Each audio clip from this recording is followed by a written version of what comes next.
In this tutorial, you will learn how to make a simple 2D platformer game. So let's play the game. You're gonna able to see. As you can see, we can just move around and we can jump. We can collect apples and we have traps and we can jump over it. We need to get near of the level. Okay, as you can see, we can collect and we just showing that up in the UI. Okay, and we have spike. Sorry, we need to retry, so we need to get to the cup, okay, to win the game.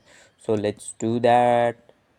Now we are, so over here spike, so we need to make sure, and as you can see we win and we get redirect to menu scene.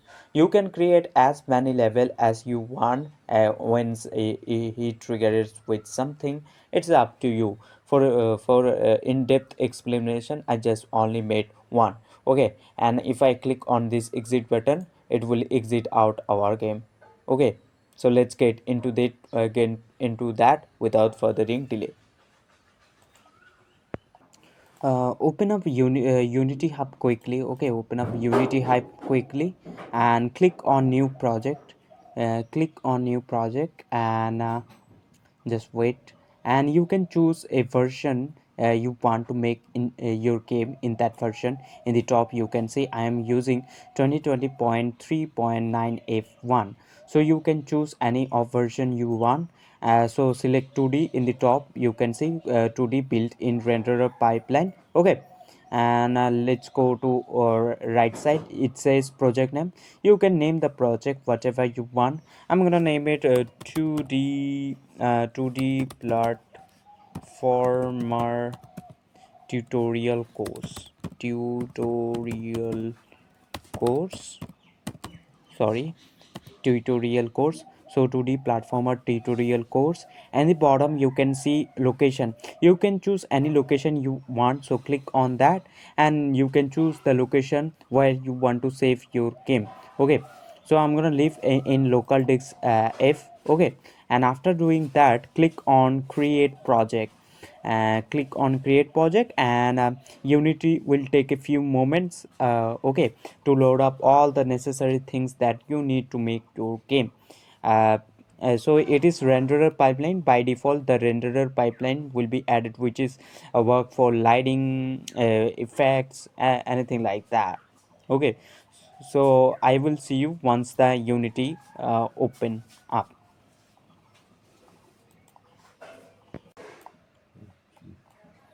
Once the Unity open up, you can have a look like this. Your probably scene tab gonna be over here, but you can toggle it down anywhere you want like this. Okay, let's suppose you lost any of them. Okay, any of them. Let's suppose I'm gonna lost this scene view. I'm gonna close this tab. So how you can restore it, how you can get it back. To get it back, you need to go to window in the top. Okay, window in the top, and over there you have to move over to general, and you can find any of the tab you lost recently. So in my case, which is the scene view, and shortcut key for it control 1, it will also bring up the scene view, scene tab instantly. So I'm gonna toggle it down over here. It was before like this. I'm gonna move it over here. Sorry, I'm gonna move this. Okay, okay, fine. I'm gonna move this one over here. Sorry, so it's fine like this. So in the bottom we can see project tab. Okay, project tab, console tab, animator, animation, and hierarchy. All of what does all of these things means. So firstly, the project tab. Okay, project tab basically where we import all of the assets that we need, like the character. Okay, character or environment, tiles, all of the things that we need, we have to drag it in project tab. And over there we have assets where we can create a folder to make it separately, and then we can import it directly by just right clicking on it, create, and then folder. Okay, you can name the folder whatever you want. Let's suppose I'm gonna call this one to be sprites. Okay, sprites, and hit enter. Sorry, sprite. and you can rename this folder by right clicking on it and then rename, but I'm gonna leave like this. I'm gonna delete it for now. And let's move to hierarchy. What does hierarchy mean? Okay, so you can drag any game object in hierarchy as well. Okay, to do so, you can directly select the game object from the assets, or you can drag it into this in view, or you can create a game object in hierarchy by just right clicking on it, then 2D object, then sprites, and you can select any of them you like. Let's suppose I'm gonna select this triangle for now. Okay, like this triangle. So what does a game object mean? Let's I'm gonna explain it, so let's delete it for now.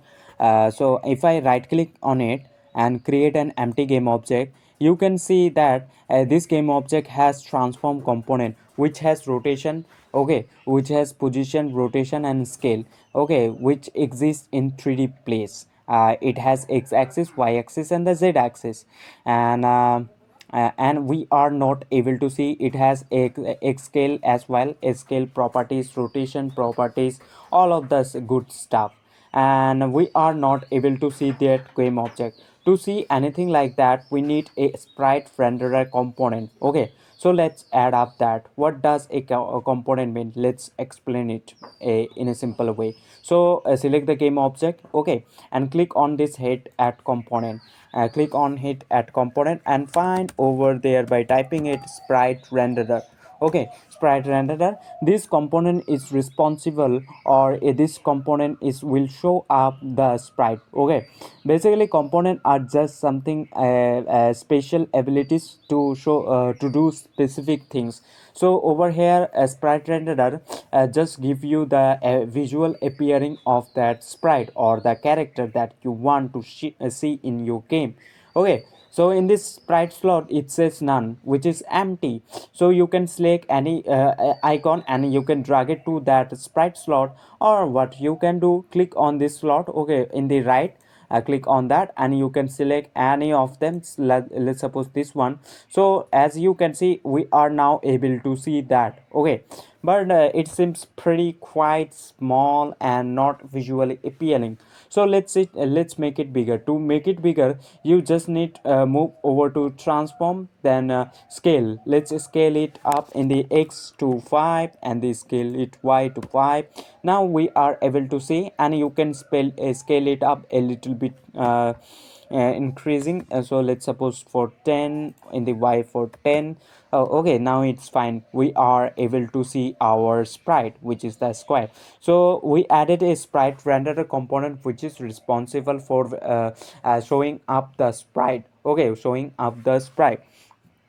And let's suppose we want to attach we want to add a gravity. Okay, before that we have main camera over here in the hierarchy. It works like as a camera. Okay, as a camera, like you definitely watch movies. To make movies, producers use cameras. Okay, cameras are just shooting the whole scenery, so that is the reason. So over here main camera as work like as like movies. Okay, it will shoot out all of whole game, our whole game. And over here this is scene view, where you can drag any game object, or you can move around any game object you want. So let's suppose I'm going to select this game object, and in the top left corner you can see this tool which has move view tool, remove tool and rotation tool, stretch tool, scale tool, basically erect tool, and all of them kind of good stuff. So let's suppose I'm gonna select this move tool. So it will, you can drag the game object anywhere you want by in the x axis, or as well you can select and you can move it anywhere you want. So scene view, you can drag and drop any game object you want into the scene view. And the game view over here we have, this is there will be broadcast our game. Okay, your game will be look like over here. This is called game view. Okay, so in the top button you can see play button, pause button and the skip button, I guess. So sorry, step, I guess this is one, the step button. Okay, so this is the first one to play our game. So if I click on this, okay, click on this and hit this play button, so it will play our game, but it will doesn't do anything at all because we haven't did anything much yet. Okay, so as you can see, just as the square just staying at the center of the our screen. Okay, so let's add up some gravity. Okay, to add a gravity we need another component. It's called rigid body 2D. So to attach that, so select the game object first and click on add component one more time and find there by typing it rigid body 2D and hit enter. Basically attach that, and you can play around with this number like gravity scale. You can increase the gravity, you can freeze the rotation about z-axis like that. All of kind of good stuff you can do over there. So now if I hit this play button in the top, this game object or this square, okay, rounded square will be fall down due to gravity because we added a rigid body component, 2D component. Okay, so as you can see it just fall down due to gravity. So component are just something which do special things for specific things basically. Okay, so rigid body is the adding for gravity, sprite renderer is for showing up the sprite, all of kind of good stuff. Okay, so we attach component to do something. So that is the that is called component, and this is the game object which just exists in 3D place. It has transform component which has position in the x axis, y axis, and the z axis, which also has rotation, scale, all of the things that we need, and we attach components to do some specific things. I hope you get the better idea of what does it exactly mean.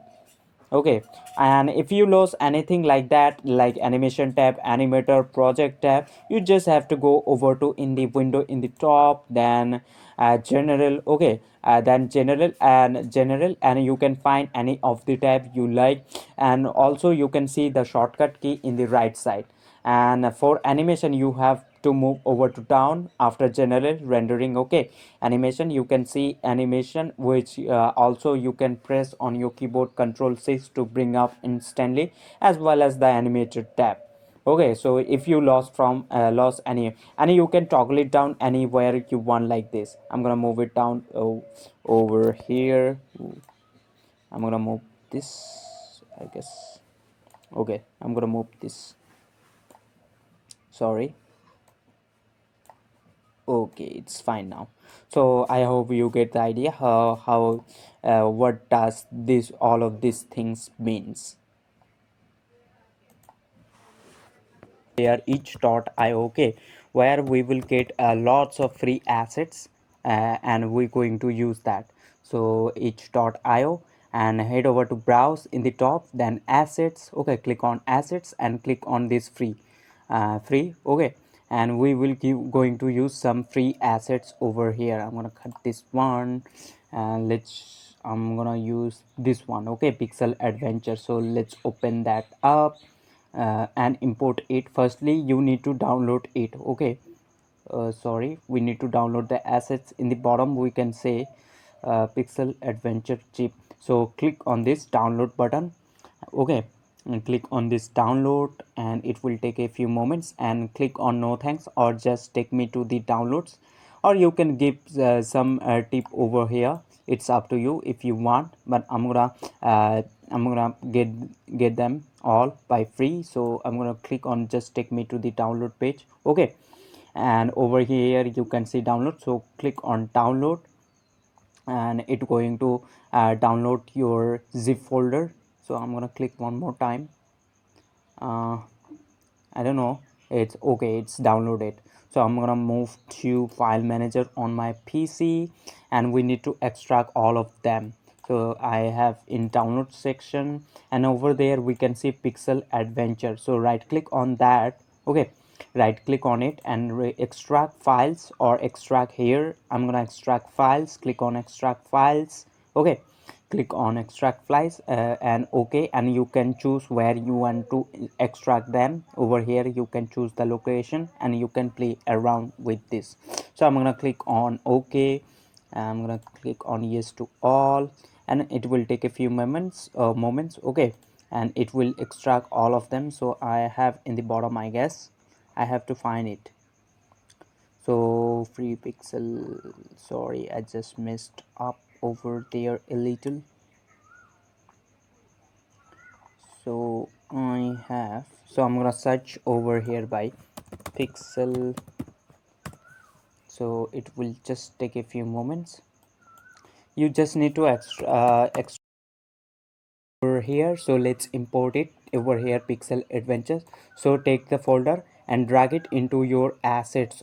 Firstly move over to project tab, then assets, okay, and drag it into that, and it will take a few seconds and will import all of the assets that we're going to use it for our game. And just wait a moment, and we are done with importing all of the assets that we're going to use it for our game. So now it's important, so let's cut it off and let's move to pixel adventure 1, then 3, and then move to main characters. Okay, main characters, and over there we have mask dude, ninja folk, ninja frog, ping, virtual guy, all of them. Let's select this let's select this frog. Okay, so over here we have all of the sprites. Over here we can see the frog idle. So in the inspector over there, inspector, you can inspect all the player, okay, sorry, the sprite. You can inspect, like you can play around with this pixel per unit number, sprite mode, all of them. So click on this sprite editor and you will get redirect to sprite editor, as you can see. So we can see that we have multiple sprites, so we just need to cut them all individually. To cut them all individually, we need to select sprite mode to single to multiple, because there are multiple sprites. Okay, and if you make this pixel per unit less, means the sprite will be large, and if the pixel per unit is a large, okay, the sprite size will be small, the character size actually. Okay, so let's make it instead a little, so the sprite will be our large. Okay, so let's make it 16, and let's move over to filter mode. Okay, so if you take a close look, you can see that the sprite just looking a blurry. Okay, blurry. So to get rid of this, we need to select filter mode to point no filter. Okay, and after doing all of these things, click on hit apply in the bottom, and we are done. So let's cut it off individually. To cut them off individually, need to move over to left side.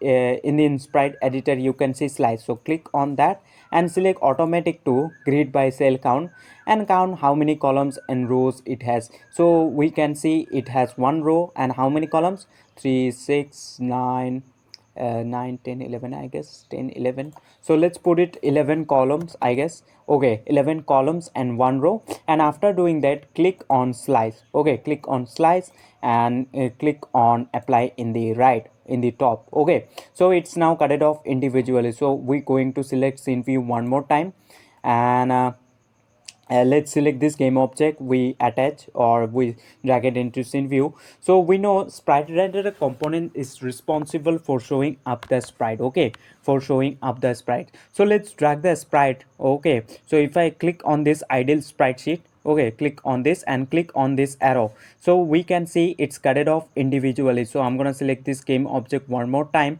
and let's select the first one and drag it to sprite slot field. So now as you can see, it's turned. So let's reset the transform. We scale it up the game object to 10, 10 and the x and y. So let's scale it down. To do so, let's right click on that transform and click on reset. So it will reset all of the position to 0, 0 and scale to 1, 1, 1 and rotation to 0, 0, 0. So to default 1, you can say.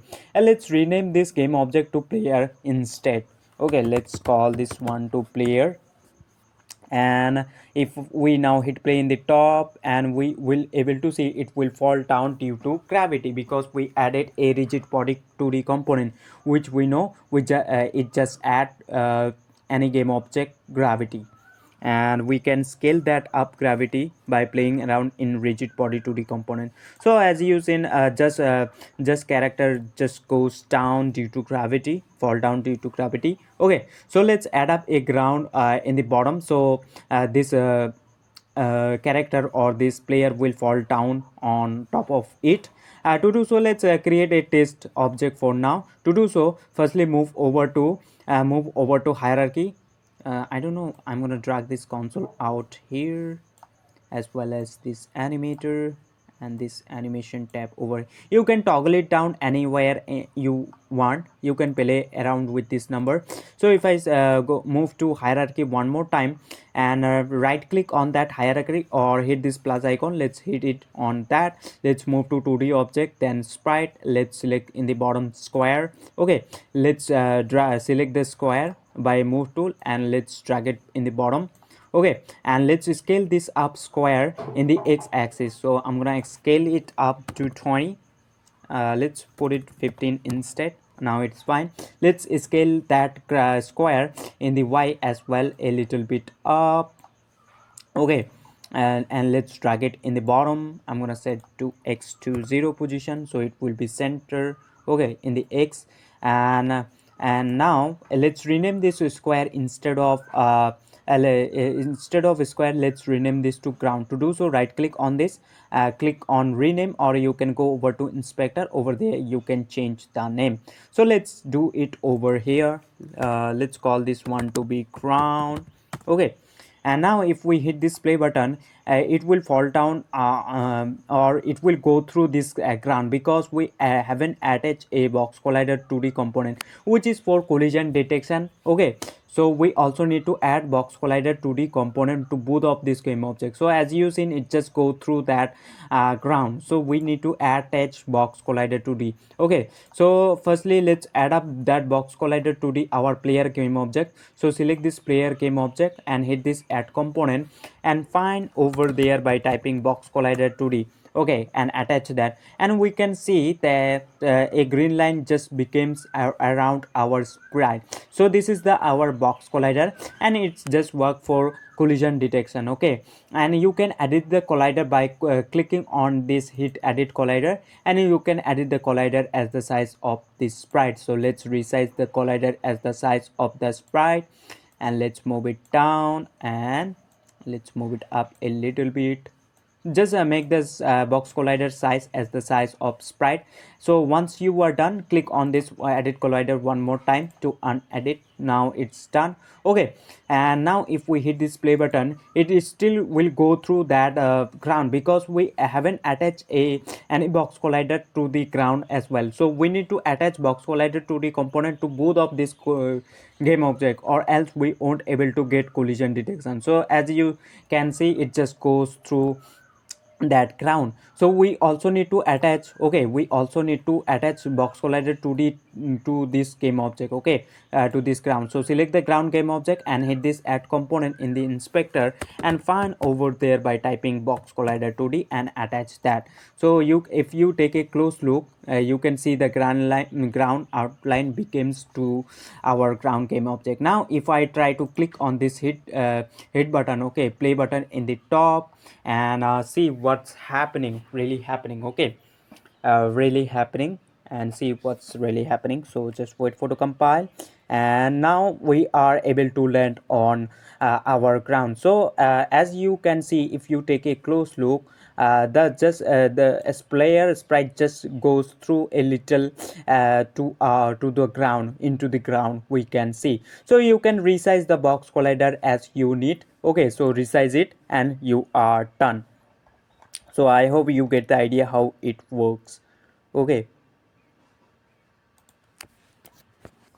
let's create a script. A script is a custom things. Basically we want to move the player left and right, we want to jump when we press the space key. So those are comes custom things. Okay, so we need to attach script. Script basically tell us to player what to do when we do some specific things to our keyboard, and to do and to tell player. Okay, to make the script you need to move over to assets. Okay, assets, right click, then move to create, then C# script. Okay, choose C# script, or what you can do, select the player game object in which game object you want to attach your script. Okay, So in our case we want to attach our script to player game object, so select the player and hit this add component and name the script you want to. Okay, so let's call this one player. Okay, and click on this new script. Okay, click on this new script and create an add. I already have created, so what I'm gonna do, select this player game object and drag that script to add component section. So now we attach our player script to this player game object. So let's open that up. So by double clicking on it, you will get to open it on Visual Studio, inside of Visual Studio. So we can see in the top we have namespaces which allow us to use some some functions, names, etc, etc things. Okay, and we have this player class, and inside of that we have start function and the state function. So firstly, take a look what does a class mean. So let's suppose if you want to make a house. Okay, if you want to make a house or something else, firstly you make the design, you just put it down on a paper, you scratch the design, and after it you just work on that project or whatever you want to make. So the design or the scratch you sketch out on the paper is the class, and after it we can use it to make the actual object. Basically class over here is a template, you can say. We can define of any game object, like let's suppose dog. We can assign or dog properties like dog hair color, dog eye color, dog legs sizes, all of that things we can define over here, or you can call it properties or attributes. And after it we can use these properties to create as many dogs as we can. So we can just create one, and after it we can create as many dogs as we want, and we can inherit. Oh, so basically inherit a basically complex thing, so we will get into that later on. Okay, so for now we can just assume the class. So inside of that has function a basically a specific line of code which does specific things. Okay, so the first over here, this function get called when the game start. It's called a start function, hence that is called start function. And the update function gets called every single frames. Okay, means averagely it's called out in 1 second 60 frames, but it's depend upon the system you using. So it can call up to 120 frames, 80 frames, or 50 frames. Okay, so it's depend upon on your system that you using to make your game. So start function get call in the start of the game. Okay, so if it's really working or not, how we can check that? So to check, we can print out a message in the console. So if you can find the console, okay, you just have to move over to window in the top, then general. Okay, general, and you can find over there console. Okay, or control shift plus C is a shortcut key for it. So let's move to script one more time, and let's to print out a message in the console we have to type this debug. Okay, debug.log function, and into brackets we have to type the string. Okay, so in quotation we have to type the message you want to display in the console. Okay, so let's suppose a start function. Okay, start function, and close that off with semicolon, and control is to save your code. Okay, whatever you have done, control S on your keyboard to save your code, or you can move to in the top left of Visual Studio file. Okay, file, then you can save it, or control S, and let's move to Unity one more time.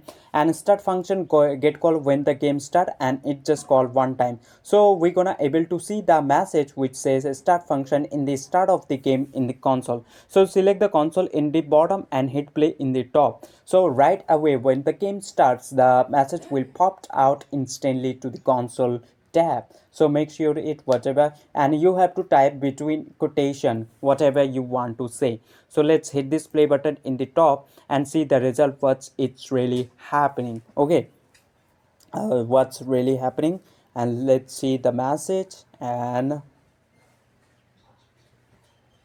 so let's see. So as you can see, start function message just gets popped out in the start of the game, because we know this function get call or get execute, whatever you write in between these curly brackets will be execute. Okay, so in my case I just type a start function in the start of the game.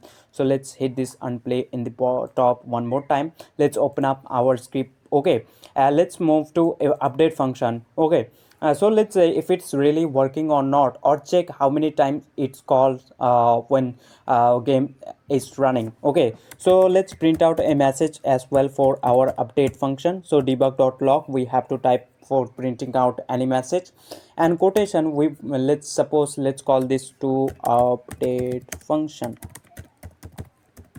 and close that off with semicolon. Control S to save your code.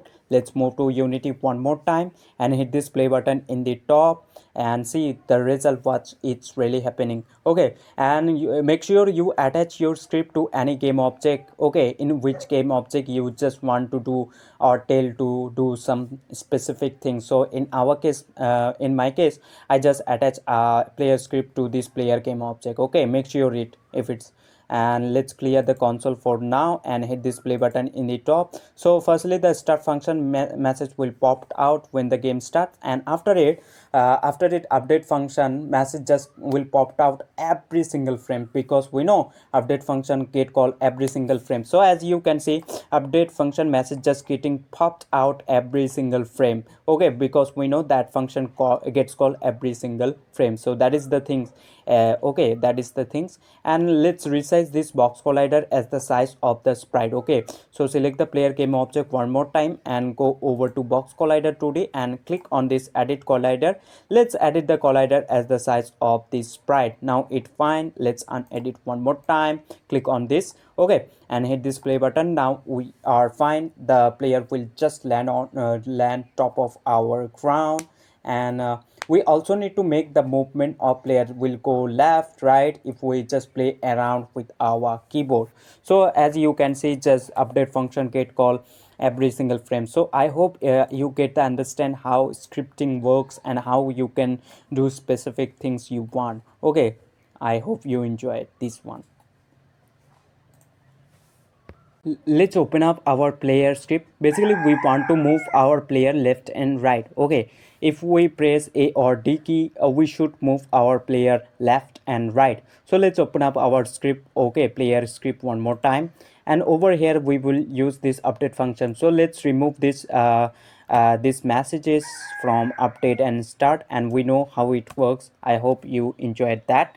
So let's use this function. Okay, we have to use to move our character input dot get axis. Okay, input dot get axis, and into brackets we have to pass the axis name. So we want to move the player left and right, basically horizontally. So that is the reason we have to pass in quotation horizontal, and make sure you just naming it right in correct spelling, and close that off with semicolon to end our line. Okay, make sure you close that off with semicolon to end your line. So now it's fine. So input dot get axis horizontal over here. Okay, it just mapped up on your keyboard A or D key. So let's suppose if you hold down A or D key, let's suppose if you hold down A key, so this movement, okay, so this over here function will return us or give us -1. But if you try to press D key or hold down D key, it will give us or return us 1. But if you press if you don't press both of them, so it will return you a 0. So let's store the result whatever we got into a variable are just like container. Okay, we just put values and later on we can change easily. So that is the good thing using a variable. So let's go top of our class. Okay, top of our class, and over there we can define some variable. Okay, so let's make a public. Basically if you make it marked as public, you can see that field over here underneath this player script over here, whatever you gonna name it. Okay, and if you make it private instead, you won't able to see it. But we just want to set it to be public because we have to adjust, we can adjust through over here, so we don't need to come to the script again and again and again and change the value with correct. So that is the reason. So let's make it public instead. marked as public, and that will be float. Okay, float are those which comes with decimal places, like it can be whole number as well, like 1 2 3 4, or 1.5 0.5 0.3, something like that. Okay, and let's call this, we also have to name it, let's call it movement instead, and close that off with semicolon to end your line. Okay, so let's store the result. So input dot get access, we know it just check on your keyboard. If you press D key it will be 1, but if you press A key it will be -1, and if you press nothing or both of them, if you don't press both of them it will return you 0. So let's store the result into this cache this result into this movement variable. So let's set movement equal to this. Okay, movement equal to this. So movement can be 0 1 or -1 depending upon what we pressing on our keyboard. So if you press D key it will be this function will give you 1. So we just directly setting it movement equal to this. Okay, input dot get axis horizontal, so the movement over here will be 1 because we directly setting it. Sorry, I just messed over there. Input. Okay, so let's set input movement equal to this. So movement can be 0 1 or -1 depending upon what we doing. Okay, so control S on your keyboard to save your code. Let's move to Unity and hit this play button in the top, and say we gonna able to see that movement variable or the name will be appear over here because we marked as public. Okay, and we can adjust it over here. So that is the things are making marking as public. Okay, marked as public, and if some variables is don't need it anymore you can mark as private. So as you can see movement is by default 0 because we haven't set to any default value we want. Okay, so that is the thing, it just picked up by default 0. And let's and what why we doing inside of this update function, because we know update function get called every single frame, and that is the thing, we just have to move our character every single frame if we just pressing on our keyboard A or D key. Okay, so that is the things. Now if I hit this play button and try to hold down A key, so the movement will be -1 because we directly setting it the result, basically storing in into this movement variable or container you can say. Okay, so if I try to press A key you can see the movement becomes -1. Okay, just holding down A key, and if I don't press anything like A or D key you can able to see movement just becomes 0. Okay, now try to press D key, you can see the movement just becomes right away to 1. Okay, so that is the thing, if we try to press, so you can play around with those. Okay, so what we want to do, we want to add this movement to our X position of player. So if I select the player game object and move over to transform component. Okay, transform component of the player, and we know transform has position, rotation and scale, and if we play around with this X position we can able to see the player is just going left and right, left and right. So that is the thing, we just want to replace this X of our player position. Firstly need to move over to transform, then position, and we have to set the X value to our movement, and we know movement will just check on our keyboard. If we try to press A key it will be -1, so this over here will be -1, so the character or this player game object will go to the left side, but if we try to press D key it will go to the right side because this movement will be 1. So we just want to replace this X with our movement, so I'm gonna set it to 0 one more time. So let's open up our script. Okay, let's go to down, and firstly what we have to do, we have to move over to transform then position. So what does it means, and let's set equal to basically we are going, so we know we attach our player script to this player game object. So the transform dot position over here means this transform dot position. Okay, transform then this position, and we want to set, okay, so we equal to, we want to set a new vector 3. Okay, vector 3, and we know vector 3 has X axis, Y axis and the Z axis, and close that off with semicolon. So we want to player move the player in the X axis. As you can see, if we play around with X axis, we don't want to move the player in the Y axis or Z axis, which is the in-depth one. So I'm gonna set back to 0 and as well 0. So we only want to do with X. So let's replace this X with our movement. Okay, let's replace this our movement or movement. Okay, movement, and let's put it for y to 0. We don't want to move our character in the y axis. Okay, once we try to press on our keyboard a or d key, let's do the same thing for our z axis. Okay, z axis to 0f, and control s on your keyboard to save your code. Let's move to unity and hit this play button in the top. See the result, what's it's really happening. Try to press on our keyboard a or d key, the character will move to the left or right side depending upon what we're doing or going to doing with our keyboards. Okay, so just wait for to compile and hit this play button in the top and see the result, what's it's really happening. Okay, so just wait for to compile and see the result. So now if I try to press on D key, so as you can see the character just moving to the right side, but also the problem is that we just moving to the back to the 0 position. Okay, again and again. So the thing is that we have done some mistake over here.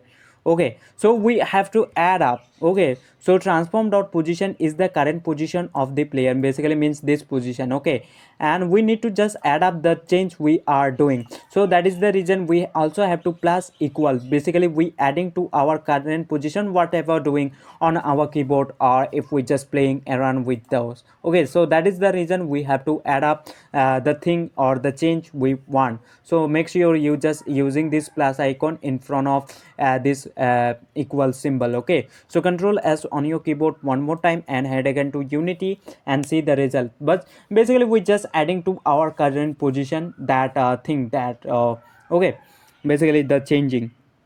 Just wait for to compile and see the result, what's it's really happening, and try to press on our keyboard a or d key, it will just move left and right. Okay, so now hit this play button in the top and try to press d key, it will go to the right side, and try to press a key, it will go to the left side. And if we don't press any both of them, both of those, the character will stay like this. So as you can see the character is just moving left and right, but the thing is that it's pretty much fast. Because every single frame, we know this update function gets called every single frame. Okay, so every single frame we just adding this movement. So in 1 second what we're doing, we just adding 60 frames. And if this calls the second time, so 60 into 60, which the 120 frames. Okay, 60 plus 60, so we are just every single frame we just moving the character too much fast. Okay, to restrict that, what we have to do, we have to multiply this with time dot delta time. Okay, time dot delta time. So what does this mean? Time dot delta time means it will restrict your frame rate. Means let's suppose if your computer runs this update function 60 frame in 1 second, 60 frame. Let's suppose your computer runs 120 frames in 1 second, but my laptop or the PC is little slow, so the frame rates over here of update function will be like 60 frames averagely, I guess. Okay, so you can see there are huge difference between frame rates. Okay, so multiplying time dot delta time make frame rate independence means whatever computer you using or the system, the frame rate will be same. So in my case, which is 60, okay, in 1 second. So if you try to use a high PC, it will still run that 60 frames in 1 second. So that is the thing. Okay, to make frame rate independence, that is the reason we just multiplying with time dot delta time. Okay, so control s to save your code. Let's move to unity and now try to play on our game, and try to press or hold down a or d key, the character will move left and right slowly. Okay, because we multiplied with time dot delta time, which make frame rate independence. So just wait for to compile and hit this play button in the top and see the result, what's it's really happening. So to make frame rate independence, you just have to multiply time dot delta time, make sure it. Okay, so now try to hold down a d key, we can see the player just going to the right side. And now if I try hold down a key, it's going to the left side. So basically that's working fine. But the thing is that our speed too much slow now. So what we want to do, we want to multiply this our movement with some speed. Okay, so it will go to the left and right side with that amount of speed. So let's make a variable for it, and you can do over here like star is using for multiplication. Okay, if you use a star symbol, it's mean multiplication in C sharp. So let's multiply this with 5 or 5f. 5f basically, if you put f at the end, it means basically float numbers. Okay, and if you don't put it f, it's meant integer. So instead of hard coding this, we need to come over to the script again and again, because we have to change this 5 to any value we like, because we have to just match up. So instead of hard coding this, let's make a variable, another variable for it, basically the container. Okay, and let's move to our top of our class. Let's make it public, because we want to set through over here. Okay, in our underneath of player script, so that is the reason marking is public. So we don't need to come to the script again and again and again and match up the speed. So that will be float, we know. Okay, that's meant braces. Let's call this one to be speed, and by default you can set any value you like. So I'm gonna set it to 5f and close that off with semicolon. So let's replace this 5 with this speed. Okay, let's replace this 5 with speed, and control s to save your code one more time, and let's move to Unity and see the result, what's it's really happening. So we just multiplying every single frame with 5 unit. Okay, so the player will move to the left and right side with 5 amount of speed, but you can play around with those. So that is the reason just making it public instead. Okay, so just wait for to compile. As you can see, speed parameter just popped out underneath our movement variable, so which is by default we set it to 5, but you can set any value you like. So I'm gonna leave as it is to 5, and now if I hit this play button in the top and see the result, what it's really happening. Okay, so hit this play button, and now if I try to press A or D key, we can see the player is going much faster. Now it's fine, but you can play around with this number speed. Okay, and you are good to go. So I'm gonna unplay this. So let's make prefab of this game object. What does a prefab means? Basically it means copy of this game object. Okay, so if I say, if you lost from this in view, so unconditionally if you press on your keyboard delete, so you won't able to restore this game object or this player. You have to make it from scratch one more time. So that is the reason of making it prefab. To make it prefab, select the game object first or the player. Okay, select that and drag it into your assets. Okay, drag it into your assets. Now it's turned blue, basically means prefab. Now if I try to press delete on this keyboard, now it's gone. But what I can do, I can select that game object from that prefab. Okay, from that asset, and drag it into the scene view, as you can see, and it has all of the saved things that we saved before. As you can see, the player script, it's attached, also the box collider, rigid body, and the sprite renderer. So basically if you lost from this in view, you can restore it directly dragging it from that assets folder. So that is the thing of making it prefab. So make sure you make it prefab. Okay, means the copy of that game object. So what we want to do, we want to make it a little bit organized. Okay, we to organize your assets, we have to make folder. So right click on assets. Okay, and then create folder. Let's make a prefab folder and drag this prefab game object out there.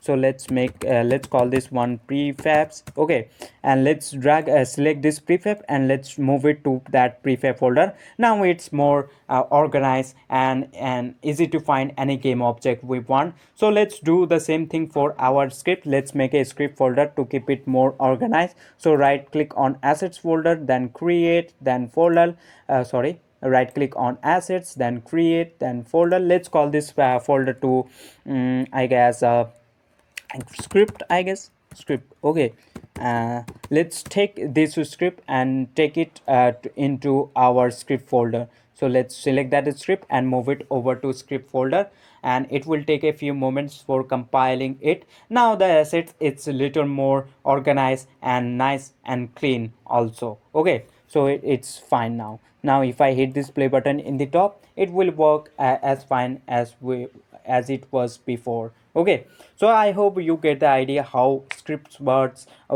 and how you can move your character left and right depending upon what we're doing. And the next thing we have to cover up, okay, the jump. Once we try to press on our space key, we should jump. Okay, so we need to cover that up. So I'm gonna unplay this. I hope you enjoyed this one.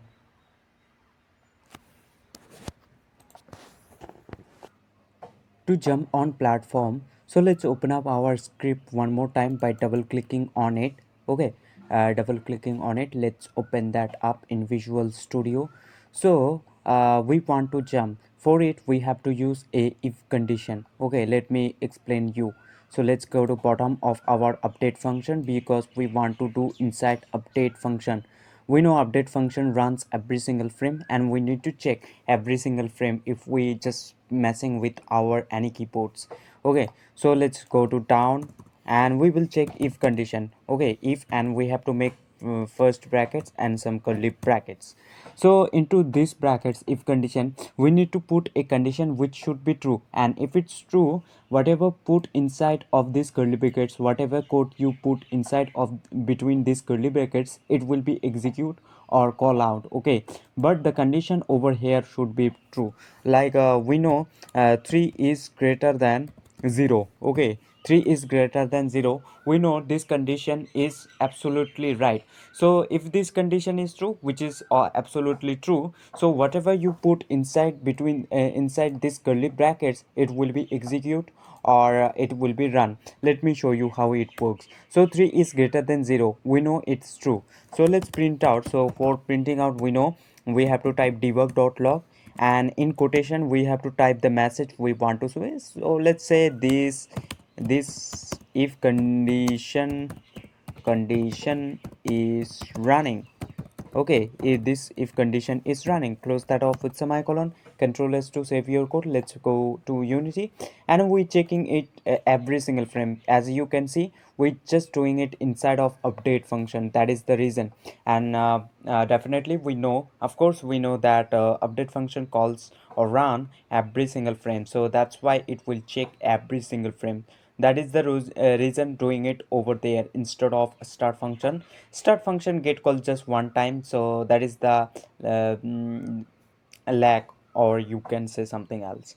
So just wait for to compile. It will take a few moments, and once you done, select the console in the bottom and hit play in the top. You will see the message will run every single frame that's saying this is if condition, I guess we typed over there, because the condition in brackets we put is true.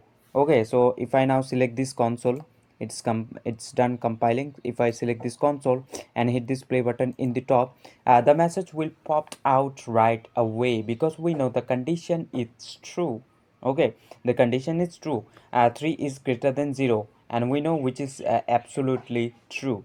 So as you can see, this if condition is running, and it's just calling every single frame over here. You can see, because the condition we put in brackets, it's true, so that is the reason it is running. Whatever you put in between these curly brackets, it will be execute, but the condition should be over here true. Okay, so instead of checking over here, what we will do, we will check input. Okay, input, we checking every input dot get key down, sorry, get key. Okay, get key, and in two brackets we have to pass the key code. So key code dot space. Okay, so basically what we doing, we just checking if we trying to press on our keyboard space key. Okay, so if input dot get key keycode dot space basically means we just pressing our space key on our keyboard. So what we want to do, let's replace this message instead of jump.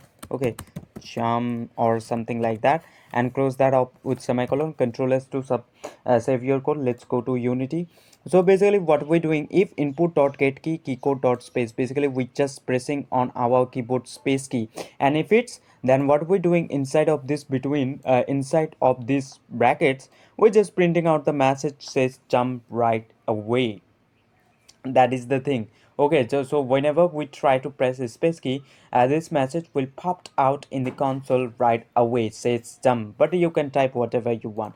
So let's go to Unity and select the, let's clear the console for now and hit this play button in the top and try to press on our keyboard the character. Okay, the character, sorry, the message will pop out right away on the console, says jump. Okay, in quotation we have to type. So let's try to press on our keyboard space key. As you can see, jumps just getting print out in the console.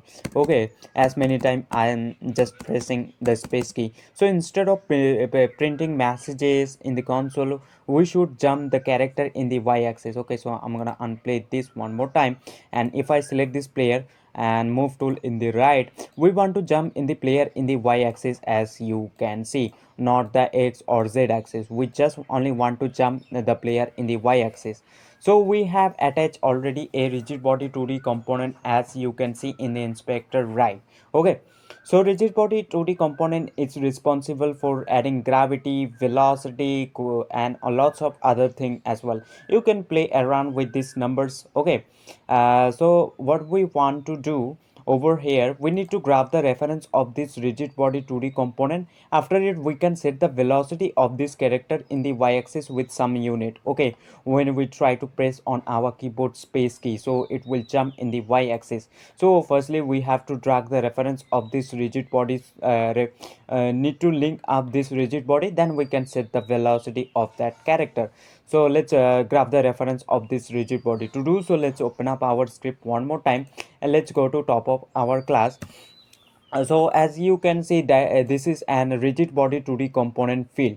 So what we have to type, we have to type rigid body. Okay, rigid body 2D, which is rigid body 2D component we know, and you have to type the name whatever you gonna name. Let's call it RB, short for rigid body 2D, and close that off with semicolon. But this one will be by default private. Okay, you won't able to see that field over here, rigid body, that marked as by default private if you haven't assigned it with any field.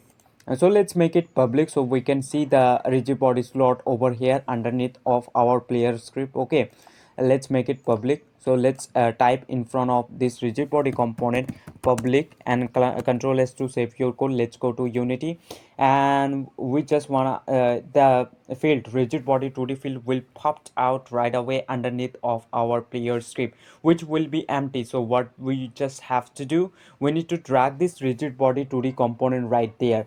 So then we will have the reference, and then we can set the value we want in the y-axis when we try to press on our keyboard space key. Okay, so just wait for to compile. As you can see, none rigid body, which says none, empty. So what we have to do, we have to take this rigid body and drag it into that slot, RB slot. Now we have the rigid body of our player character. Now we have the link. Now we can set the value. So when we try to press on our space key, instead of printing out message, we want to jump our player in the y-axis. Okay, like this, not the x1 or z-axis, we only in the y-axis. Okay, so let's create another function for jump. Let's go to bottom over here. For function we have to type void, and let's call this one to jump, and we have to make first bracket and some curly brackets. So what we want to do inside of this function, firstly we will go over to rigid body. Okay, firstly let's create a vector2. Okay, vector2 variable, let's call this one to be velocity, and let's set equal to this rb dot velocity. Basically vector2 velocity, we know velocity vector2 has two axis, it has x-axis and y-axis. Okay, and we setting rb dot velocity. So rigid body also has x-axis, y-axis and the z-axis, but for this rigid body 2D, it only has x-axis and y-axis. So we just setting this new velocity. Okay, vector2 velocity which has x-axis, y-axis, setting equal to rb dot velocity, basically rigid body velocity which also has x-axis and y-axis in the rigid body. Okay, so what we want to do, we want to modify. Okay, velocity dot y. Okay, velocity dot y, basically this one, only the this one, we wanna just change with some unit. Let's set equal to some unit one we try when we try to press on our keyboard space key. Okay, let's try to 7f. Oh, 7f means 7 float. So we can see we need to come over to the skip script again and again and again to actually get a correct jump height. Okay, so instead of doing this, let's make another variable for jump height. So we can adjust through inspector. We need to mark as public. So let's go to top of our class, make it public so we can adjust through inspector. Okay, float, that will be float, and let's call this one to be jump height. Okay, jump height, and by default you can give it any value you like. So 7f, I'm going to give it 7f and close that off with semicolon. So let's replace this 7f with this jump height, and jump height we know is 7f, so it will jump to the y-axis with 7 unit. Okay, so we also need to set back this velocity of the rigid body velocity. Okay, rigid rb dot velocity equal to velocity, and close that off with semicolon. So firstly we just creating a velocity vector which has two axes, x-axis and y-axis, and setting equal to rb dot velocity basically means rigid body velocity of the character. And after modifying y-axis, we just only modifying the y1 velocity dot y, setting with some unit with jump height which is 7f we know by default. And after modifying the y-axis, we setting back a rigid body velocity means the character rigid body velocity to this velocity after modifying the y-axis with jump height. Okay, we also need to call this function. If we never calling it, this line of code will not be executed because we know we are never calling it, so this line will not be called out. So instead of printing out message says jump, we just want to call this function, and we know what this function is doing. It just adding some unit to the y-axis. Okay, velocity as you can see. So let's call this function right over here when we try to press on our keyboard space key. So let's call this function which is jump. We have to type the function name and first bracket and close that off with semicolon. Control S to save your code. Let's go to Unity. So when we try to press on our keyboard space key, it will jump to the y-axis with 7 unit. Okay, with 7 unit. So just wait for to compile and you're gonna able to see that what it's gonna really happen after we modifying. So just wait for to compile. It will take a few moments. Let's clear the console for now and hit this play button. Okay, hit this play button, and when we try to press on our keyboard's space key, as you can see we are able to see jump height parameter over here because we made it public. So now if I try to press on our keyboard space key, as you can see the character is jumping. The problem is that you can see the character jump can jump as many time as he want. Okay, like this it goes out of the screen, but we need to restrict it. So what we want to do instead, once the player is grounded basically over here colliding with the ground, then we just jump only that time, not the on air like this. Okay, not the air. So we only jump to one time once the player is on grounded. Okay, so let's do that. For do it, what we have to do, we have to create a bool parameter. Okay, a bool parameter basically means it can be true or false. It can be true or false. So in our case we will create a is ground parameter, something like that, and we by default we're going to set it to true.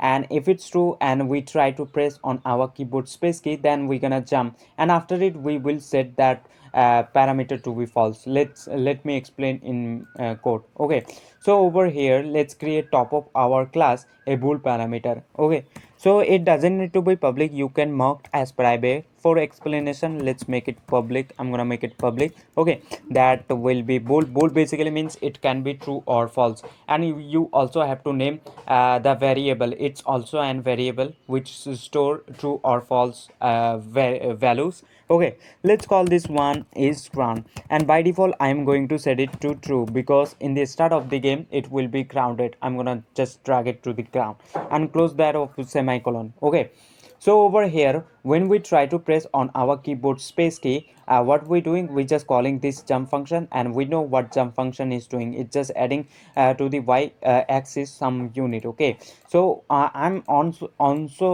gonna check. Okay, and if we try to press on our keyboard space key, and so for a second condition we have to type this double and symbol. Okay, and is ground is true. Okay, is ground is true, is ground equals to true. If it's the case, or you can leave as it is ground, it also means the is true. Okay, so if we try to press on our keyboard space key and we are grounded for, okay, then we will calling the jump function, and after jump function is ground, I'm going to set back to false. Okay, set back to false and close that off with semicolon, control s to save your code. So if input dot get key code dot space basically means if I am trying to press space key and at the same time is ground is true, so both of these conditions should be true. Okay, both of these conditions should be true, and if it's true, we calling this jump function, and we know what jump function is doing.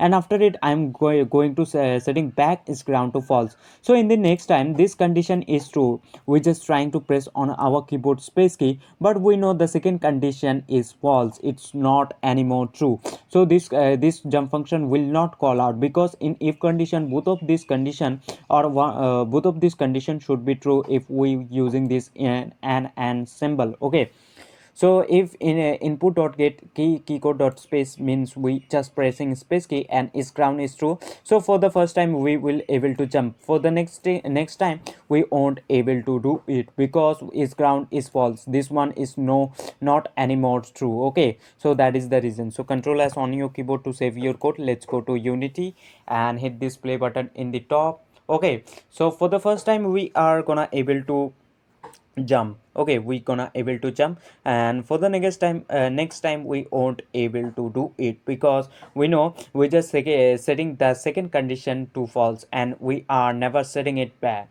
Okay, uh, both of those conditions, so as you can see is ground is true basically checked. Okay, now if I hit this play button and just fall down on the ground and try to press on our keyboard space key, we will jump for the first time and is ground is becomes fall. Okay, so now if I try to space key, as you can see I can jump, but when I try to press a space key for the next time, okay, next couple of time, we are not able to jump anymore because this one is not going to set back to true. And if I set this one back to true, so both of this condition becoming true, and we know if both of this condition is true, it will call out this jump function, and after it we just setting back is ground once again to false. Okay, so if I now try to press on our space key, it's now true. As you can see we can jump, so we need to set this one back to true. Okay, so when we should when we are grounded, basically we just when we are colliding with this ground, okay, we should set this one back to true, and if it's true we will able to jump one more time. So that is the thing. Okay, so let's set this one to true once again. So when we can set this, so for when we collide with this ground, so for colliding we have to use another function, it's called on collision inter 2D function. Okay, that function get called when we collide with something. So let's go to is a script one more time. Let's go to bottom and we have to type this function. It's a Unity inbuilt function. Okay, on collision into 2D, and make sure you just typing as the name as I did over here, as you can see. So this function get called when we collide with something, and we can extract info whatever we collided with by going to this other. We can extract info like the name, example for name, tag, collider, anything like that. Okay, so let's print out the name whatever we have collided with. Whatever, if this player collided with something, we just wanna print out the name of that game object. To print out we need to go over to this argument, it's called other parameter. Okay, uh, so see the message, we have to type debug.log and quotation, let's say in quotation. Okay, let's say player, okay, player collided with plus, we can add up a custom message, so we have to use this plus, and what we want to do, other dot transform that dot name. Okay, and close that off with semicolon. We know this function get called when we collide with something. Well, firstly we just adding a custom message, it says player collided with, okay, and the name of the game object. Firstly whatever we colliding with, we just going to that game object transform component, basically means this, if I select this ground, we just going over to transform, and by this transform we just printing out the name of the game object. Okay, so as you can see dot name. So control S on your keyboard to save your code, and let's go to Unity and see the result what's happening. Select the console in the bottom and hit play in the top and see the result. Okay, so when we definitely gonna collide with this square ground, okay, or this ground, so the name of that game object will popped out in the console says ground player collided with. Firstly it will add up our custom message and the name of the game object. So let's clear the console and hit this play button in the top, and let's collide with this square ground. Okay, square ground, it will, the message will pop out right away. So let's do this. So as you can see player collided with ground. Okay, so let's clear one more time and let's press space key on keyboard and collide with second time. As you can see player collided with ground, the name of the game object. So when we collide with this ground we just printing out the message. Okay, so what we want to do, we want to set this is ground parameter to true. Okay, this bool parameter, and if it's true we know we gonna able to jump for the next couple of times. So that is the thing, we need to set this one back to true. Okay, when we collide with this ground, to do so firstly we need to check, okay, whatever we have collided with. So I'm gonna remove this message and we have to use this if condition. If condition, we want to check whatever we have collided, what we collided with. So if other, okay, other dot collider dot tag. So firstly assign this ground, okay, as a ground tag. To do so select this ground or square ground game object, go to inspector. Okay, go to inspector. In the top in the bottom of the game object name you can see tag which is untagged. So click on that and click on add tag, hit this plus icon. Let's name this tag to be ground and save it. Okay, let's go back again to this game object one more time and assign that tag which is untagged to ground. Now we assigned this ground game object as a ground tag. Okay, so what we want to do over here, if other dot collider dot tag, if it's equals to, okay, if equals to ground, and make some curly brackets. So basically what we doing, we know this function get call out when we collide with something, and we are checking whatever we have collided with. If that game object has ground tag, we know we assigned this ground as a ground tag, so we definitely gonna collide with that. So over here we checking if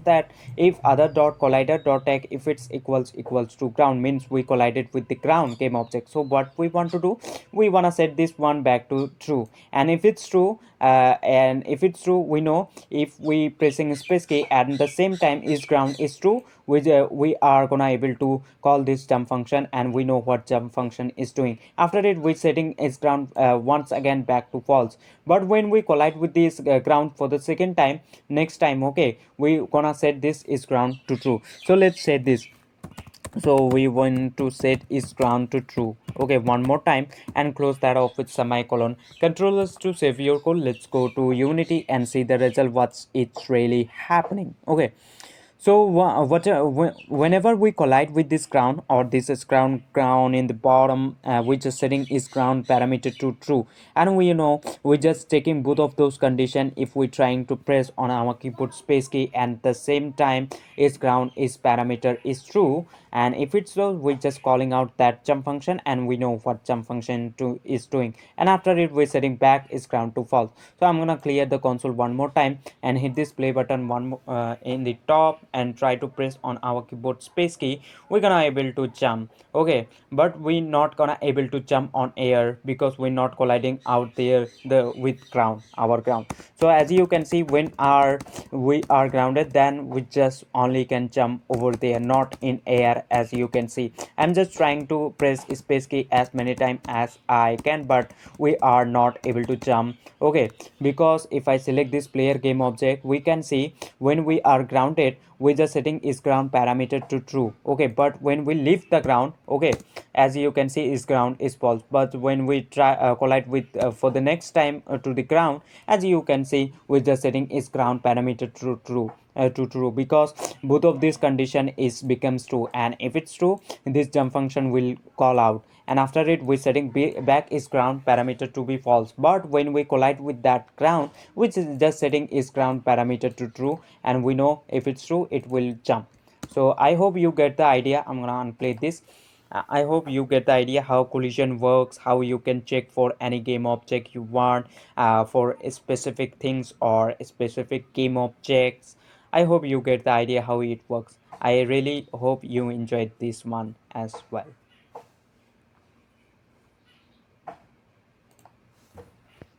So if I hit play in the top, okay, if I hit play in the top and try to press A key, we're just going to the left direction, okay. But we also need to flip the character in that direction, because when I am just holding down A key, we are not looking towards that direction. Okay, so we need to flip the character. To flip the character, if I go to player, basically if I select this player game object, move over to transform, then rotation, and if I set this y to minus 180, we can see the character gets flipped. So we need to get reference of the transform, then we need to move over to rotation and set this y to minus 180, so it will flip to the left direction. And if we set this one to back to 0, we are able to see that character flips one more time to the right direction. So we need to play around with this y axis, okay. And what we want to do, we want to create a bool parameter. We know it can be true or false. By default, we're gonna call it something like facing right, and by default we are going to set it to true, because as you can see, we are looking to the right direction. That is the reason we're setting it true. And once we flip the character, we are not gonna able not will be longer to facing to the right direction. Then we will set that facing right parameter to be false. I hope you get the idea. So let's open up the script to make it more cleaner, crystal cleaner. Okay, so let's go to bottom, in front of top of our on collision inter 2D function. Okay, let's create a flip function. Okay, void. For function we have to type void. We also have to name the function. Let's call it flip, make some first bracket and some curly brackets. So what we want to do inside of this function, we want to check what firstly we will create a bool parameter. Okay, let's create instead private. It doesn't need to be public, okay. That will be bool, and we know it can be true or false. Let's call this bool to facing right. Okay, facing right, and by default we're going to set it to true, because as sorry true. Okay, as you can see, we are looking to the right direction, so that is the reason of setting it to true. Okay, setting it to true. So by default we setting bool parameter facing right to true. Okay, and over here, okay, over here what we want to do, if movement, okay, if we have to do in if condition, if movement is lesser than 0 f, okay, lesser than 0 f, basically when we try to press on our keyboard a key, the movement will be -1, we know. So we will go over to the left direction. So in that situation we should look towards to the left direction. So that is the reason. So if movement is lesser than 0 f, means we just trying to pressing or holding down a key, and we know if we try to press on our keyboard a key, movement will be -1, and which we know it is lesser than 0 f. So that is the reason over here we are checking. And we also need to check one more thing. Okay, so we have to type and if facing right, okay, facing right is true, and make some curly brackets. So if movement is lesser than the 0 f, means we just holding down a key, means we just moving towards to the left direction. And in that situation, if we looking towards to the right direction, as you can see, we will do that. So what we want to do, we want to flip the character first, and after that we just want to set this to parameter to false. So after flipping this character, we are no longer be able to looking towards to the right direction. So that is the reason we say gonna set that to be false. Okay, so firstly what we have to do, we have to go over to transform. Okay, transform dot Euler angles basically means this angles. Okay, firstly we just moving over to this transform, then we using Euler angles, basically this one, and we will set this one to new vector 3. Okay, new vector 3, and we know vector 3 has x-axis, y-axis, and the z-axis, and close that off with semicolon. So if we go over to transform, then Euler angles basically this rotation, and if we set this y to minus 180, we can able to see that character codes gets flipped to the left direction. So we need just change only this, and we will leave the x and y to 0 0. Okay, we not should play around with those. So let's put it 0 in the x and 0 in the z, and let's put it in the y minus 180f. Okay, floats. And after it, once we flip the character, we will no longer be able to the able to look to the right direction. So that is the reason we will set this facing right parameter to false. Okay, facing right parameter to false. Control S on your keyboard to save your code. But we do know that we are never calling this function, so this line of code will not be execute or will not be call out. So this statement will not run, which is responsible for flipping our character. So let's call this function in the update function. Okay, because we know update function gets called every single frame, so that is the reason we need to check every single frame. So let's call that function over here. Okay, flip, we have to type the function name, make first bracket, and close that off with semicolon. Control S to save your code.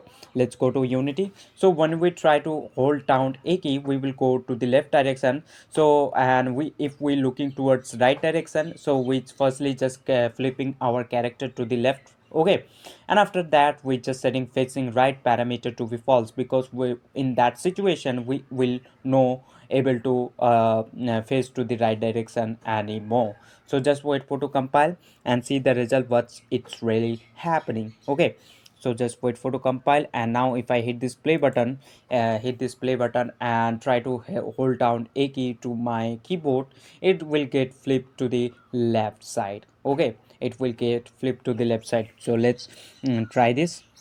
So it's fall down. Let's try hold down a key. As you can see, it's flipped to the left direction. But when I try to press one more time D key or hold down D key, we are not no longer facing to the right direction anymore. So what we have to do, we have to set this 180 to 0 one more time. Okay, so if we set this to 0, as you can see, it just looks to the right direction one more time. Okay, next time.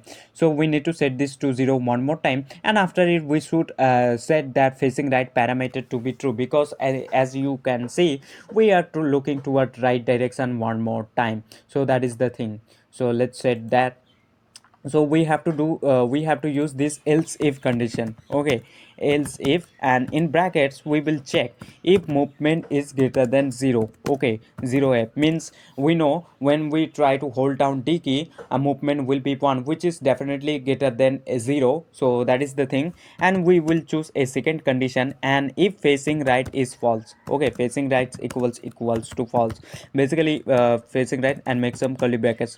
In that situation, if we flip this character to the left side, we know we setting that facing right parameter to false, and in that condition, okay, in that condition, we if we holding down a D key, we know we wanna set that. Okay, we have to set firstly, we just need to move over to transform. Okay, transform dot Euler angles, let's set equal to new vector 3. Okay, new vector 3, we know vector 3 has x-axis, y-axis, and the z-axis. Let's set them all to be 0, and if it's 0, it will flip to the right direction one more time. So let's set it to 0f in the x, 0f in the y, 0f in the z, and close that off with semicolon. And after it flipping our character, we know it will look towards to the right direction. So let's set this facing right parameter to true one more time. Okay, let's set it to true one more time, close that off with semicolon. So if movement is greater than 0f means we are holding down D key, and if we hold down D key, we know movement will be 1. Okay, which will be greater than 0f. And the second condition we are choosing if facing right false means if we holding down a D key and we are not looking toward right direction. Okay, and not looking toward right direction, what we doing, firstly we just flipping the character one more time to the right direction, and after it we setting that facing right parameter to be true, because in that situation we will look towards to the right direction one more time. Okay, so control S on your keyboard to save your code. Let's go to Unity and try to do just play around with those. hold down A, we will get flipped to the right direction one more time. Okay, depending upon what we're doing on our keyboard or what key we are holding, it depends upon on it. Okay, so just wait for to compile and test it. So if I hit this play button in the top and see the result, firstly it will fall down due to gravity on the crown, top of our crown, and try to hold down A key, it will flip to the left direction. Okay, flip left direction. As you can see, if I hold down A key, it gets flipped to the left, and if I try to hold down D key, it gets flipped to the right. Basically, why we created this bool parameter which is facing right, it will keep track of which direction we are looking. Okay, so that is the reason of creating this bool parameter. It will keep track of which direction we are looking, so we need to set according to it. Okay, according to what we're doing on our keyboard. Okay, so we need to set that. So that is the reason creating that facing right parameter, which will keep track of which direction we are looking. I hope you get the idea how it works, how you can flip any game object you want in the player. Also, one thing we have to do, that is, if I select this player game object and go over to transform, then rotation, play around with this z axis, as you can see the character will flip like this. To restrict it, I'm gonna set this one back to 0. We need to move over to fix that, we need to move over to rigid body. Okay, rigid body, then in the bottom you can see constraint, so we need to freeze the rotation about z axis. Just click on that. Now it will not flip like that we did before, we just messed up there. Okay, so I hope you get the idea how it works, and I hope you get the idea how you can flip any game object you want according to the situation. Okay, I hope you get that. I hope you enjoyed this one as well. So let's create the animation. Okay, if I hit this play button in the top, let's hit this play button in the top and try to press on our keyboard A or D key. We should play running animation according to what we're doing on our keyboard. Okay, so once we try to press on our keyboard, we should a space key, we should jump. Okay, and we also should play jump animation. So as you can see, we are not playing any animation clip according to what we're doing on our keyboard. So let's do that. Firstly, we need to create those animation clip. To do so, we need this animation tab. If you can find the animation tab, you just have to move over to window. Okay, in the top window, then you have to go over to down which says animation, or control 6. If you hit on your keyboard, it will bring up instantly your animation tab. Also you need animator tab, we will get into that later. Okay, so I'm gonna drag this animation tab over here to create our animation. Okay, so let's create a animation folder first to make it a little more organized. To do so, let's move to assets. Okay, right click on it, create folder. Let's call this folder to animations or animation. Okay, let's create that is empty folder. We will place all of our animation clips inside of it, so that is the reason. So it will be a little more organized and easy to find any changes we want. Okay, so so if I go move to pixel adventure 1, and we have this marks tool. Okay, sorry, ninja frog we created, this is the ninja frog. So we have all of the sprite sheet we can see in the bottom. We have double jump, fall, hit, idle, jump, run, wall slide, wall jump, everything we need.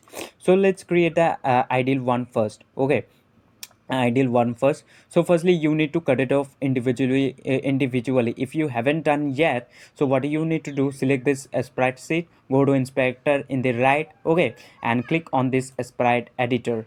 So as you can see, there are multiple sprite. Okay, so what you have to do, if you want to cut them all individually, you need to select sprite mode to multiple. Okay, single to multiple, and choose pixel party unit to a less number. For my case, I just chosen 16. Okay, and if seems blurry, If unconditionally seems blurry, you need to choose filter mode to point no filter, by linear to point no filter. Okay, after doing all of these things, in the bottom you can see apply button, so click on that, it will apply it all.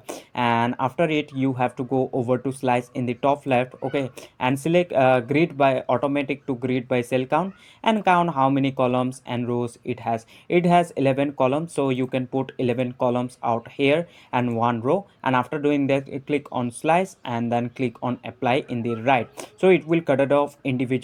And click on this arrow, as you can see we have all of them cut. Okay, so to create the animation, firstly select the player game object. To create a player ideal animation, select the player game object and hit this create button in animation tab. Okay, click on this create button, and we will move over to main character free. Okay, firstly free, then assets.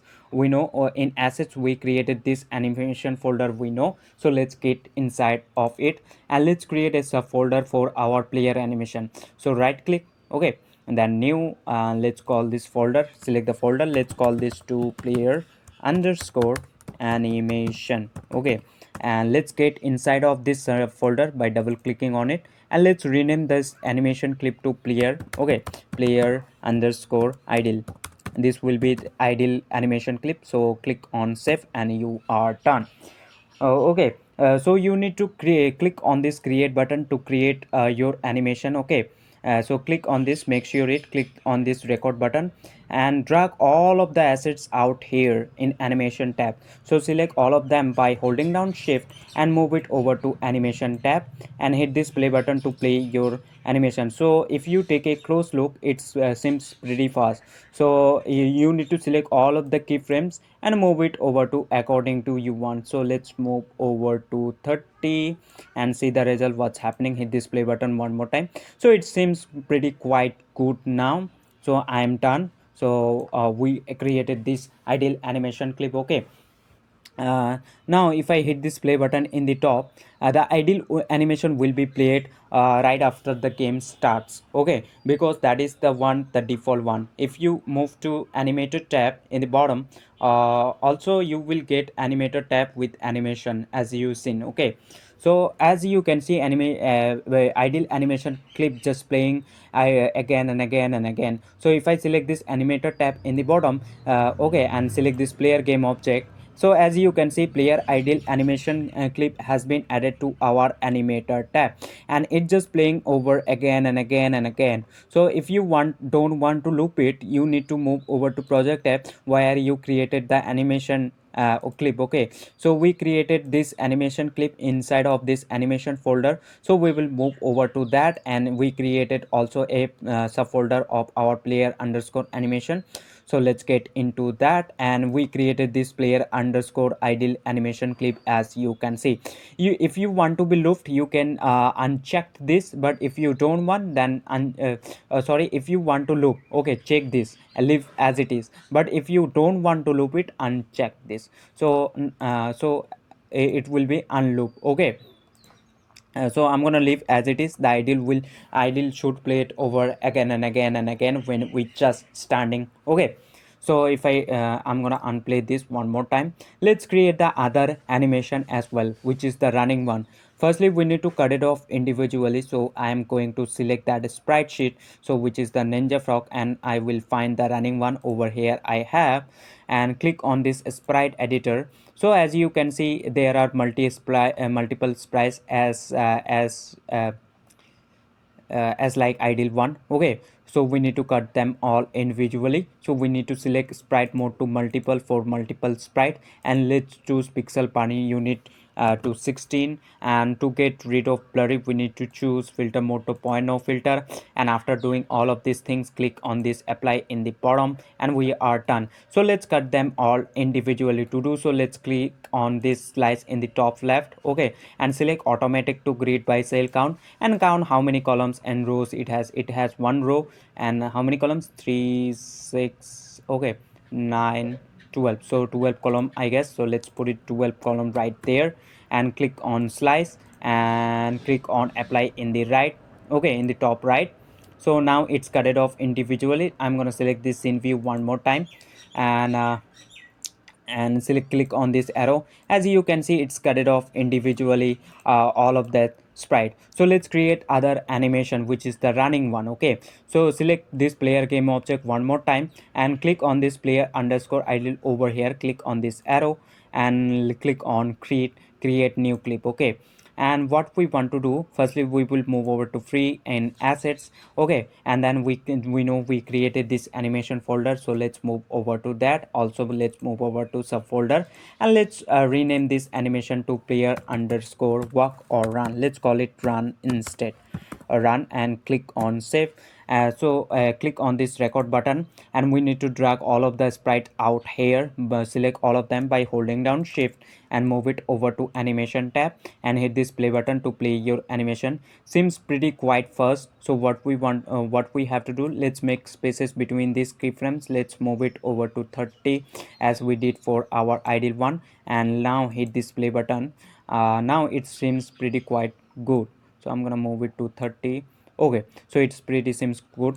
So now we created the running, jumping and running and idling. Okay, so if I move to animator tab, we can see one animation clip has been added to our animator tab, which is the running one, player underscore run one. You can set them any of them default state by just right clicking on it and click on this set as layer default state. Okay, now if I hit this play button in the top, the player underscore run animation will be played right after the game starts because we set it as default. Okay, we set as default.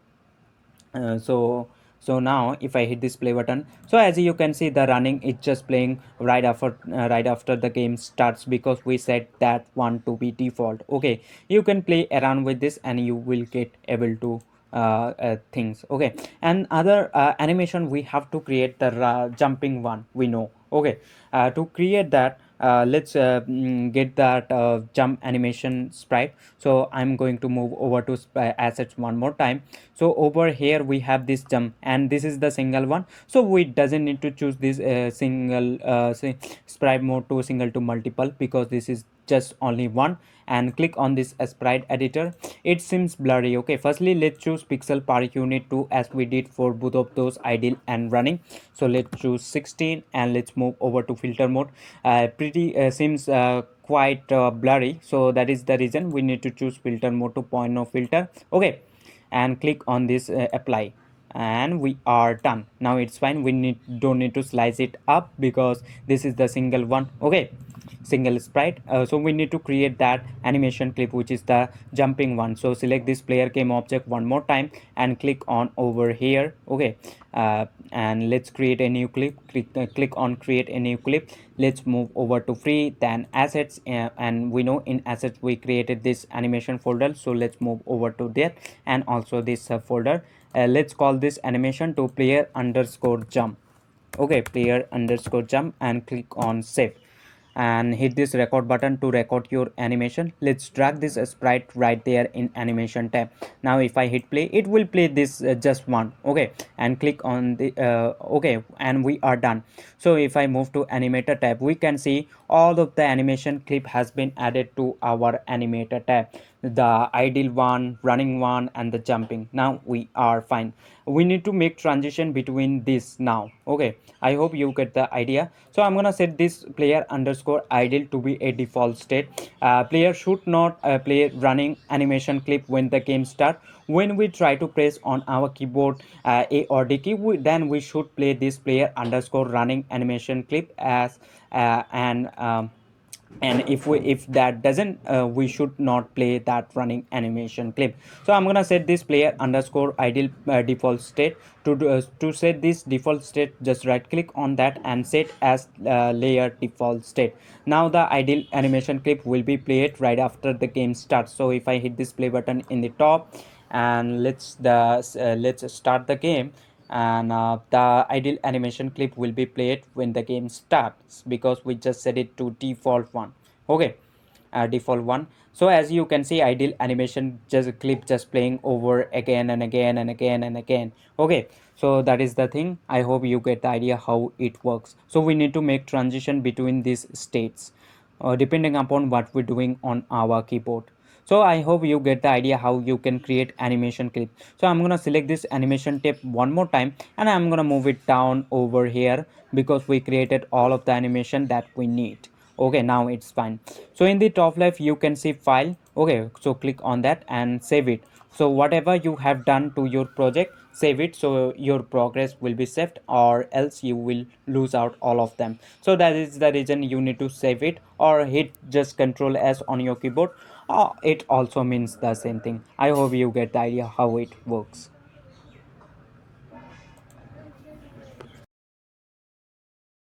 Move over to animator tab, sorry. So we can see there are multiple animation clip we created, running, jumping. So when we try to press on our keyboard A or D key, we just moving left and right there. So in that situation we need to play this player underscore running animation clip. So we need to set a certain condition, and if the condition becomes true,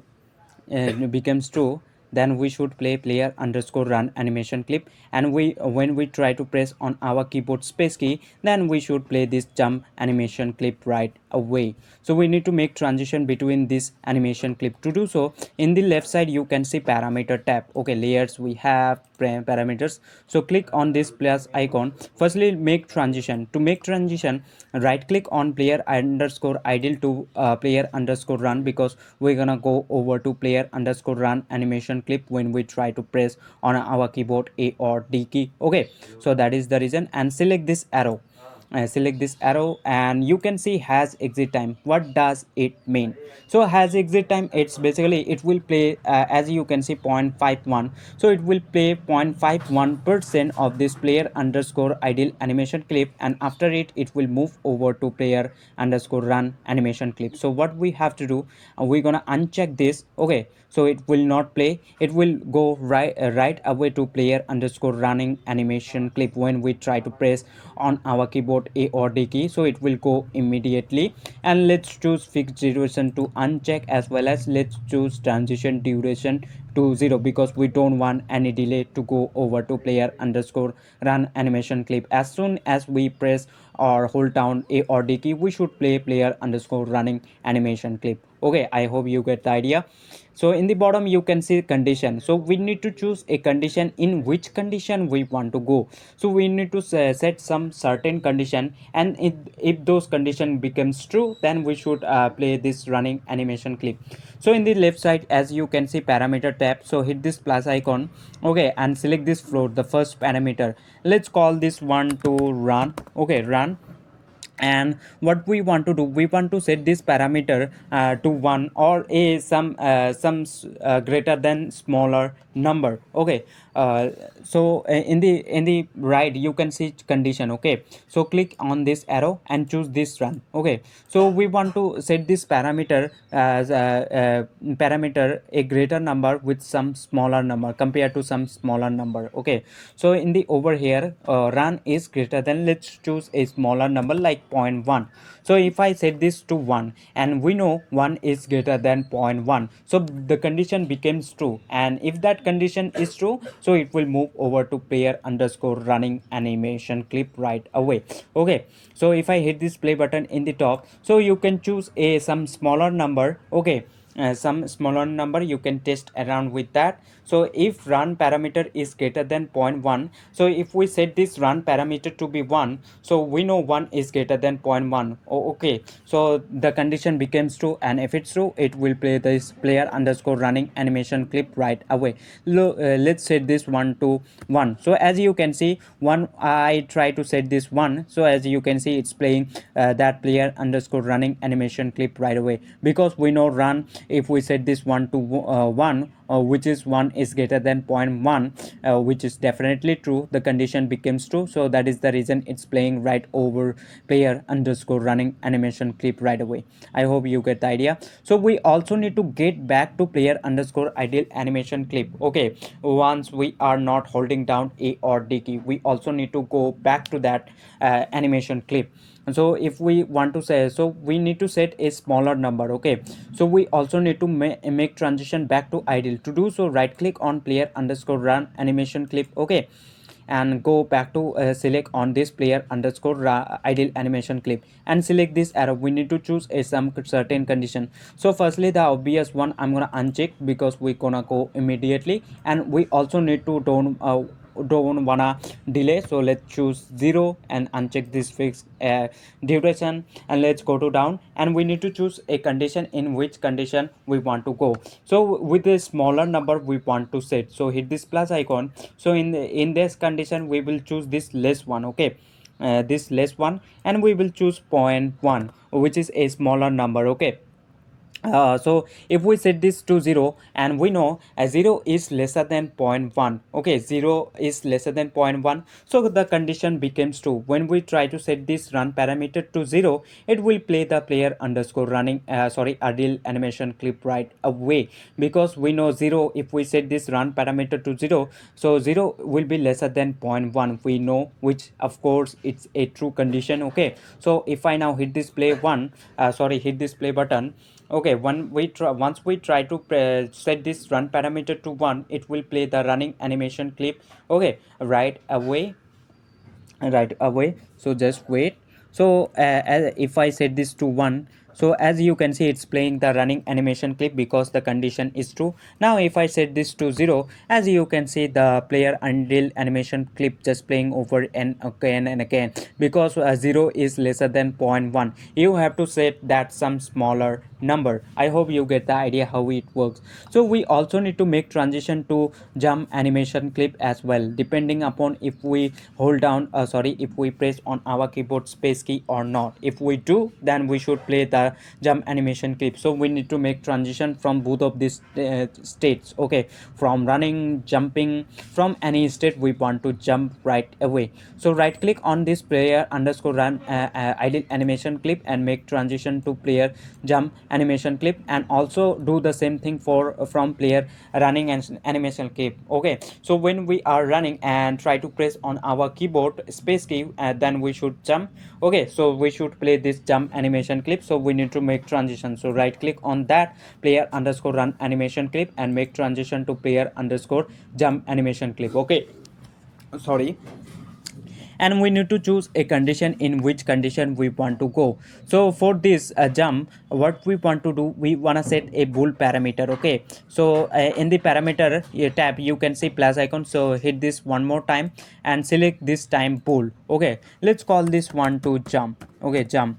So this can be true or false. If we set this one to true, so let's choose that condition. So select this arrow, so uncheck this, okay, uncheck this has exit time, we don't want to delay as well. Let's choose this transition duration to 0 and uncheck this fixed duration, okay. And in the bottom we have to choose the condition. So we want to set this condition jump parameter to true, and if it's true it should play this player underscore jump animation clip right away. So choose that condition, so hit this plus icon, okay. So we will select this for this one jump parameter, and we will set this to true, because and if it's true it will play the jump animation clip right away. And we also need to choose that condition from running to jumping, okay. So select this arrow and untick this has exit time as also choose this transition duration to 0. In the bottom we have to choose that condition, so we want to set this condition to true or checked, okay. So it will play this jump animation clip right away. So let's choose that condition, so hit this plus icon and choose this jump, okay, jump. And we will set it to true, and if it's true we know it will play this jump animation clip on right away. Basically checked like this, right, means true, okay. And if I hit this play button in the top and try to and check this one, okay, jump animation clip, check this jump parameter to true, basically checked, okay. So it will play right away this jump animation clip, okay. So now if I hit this play button, if I click on this jump parameter, basically set this one to true, as you can see player jump animation clip just playing right over again and again and again and again. So because we setting it to true, now if I set this one to false, Okay, so what we have to do, we are not going back to idle animation clip as well as for running. Okay, so what we have to do, we also have to make transition back to idle or run. Okay, or we will stuck in the jump animation clip forever. So that is the reason. So make transition from jump to idle.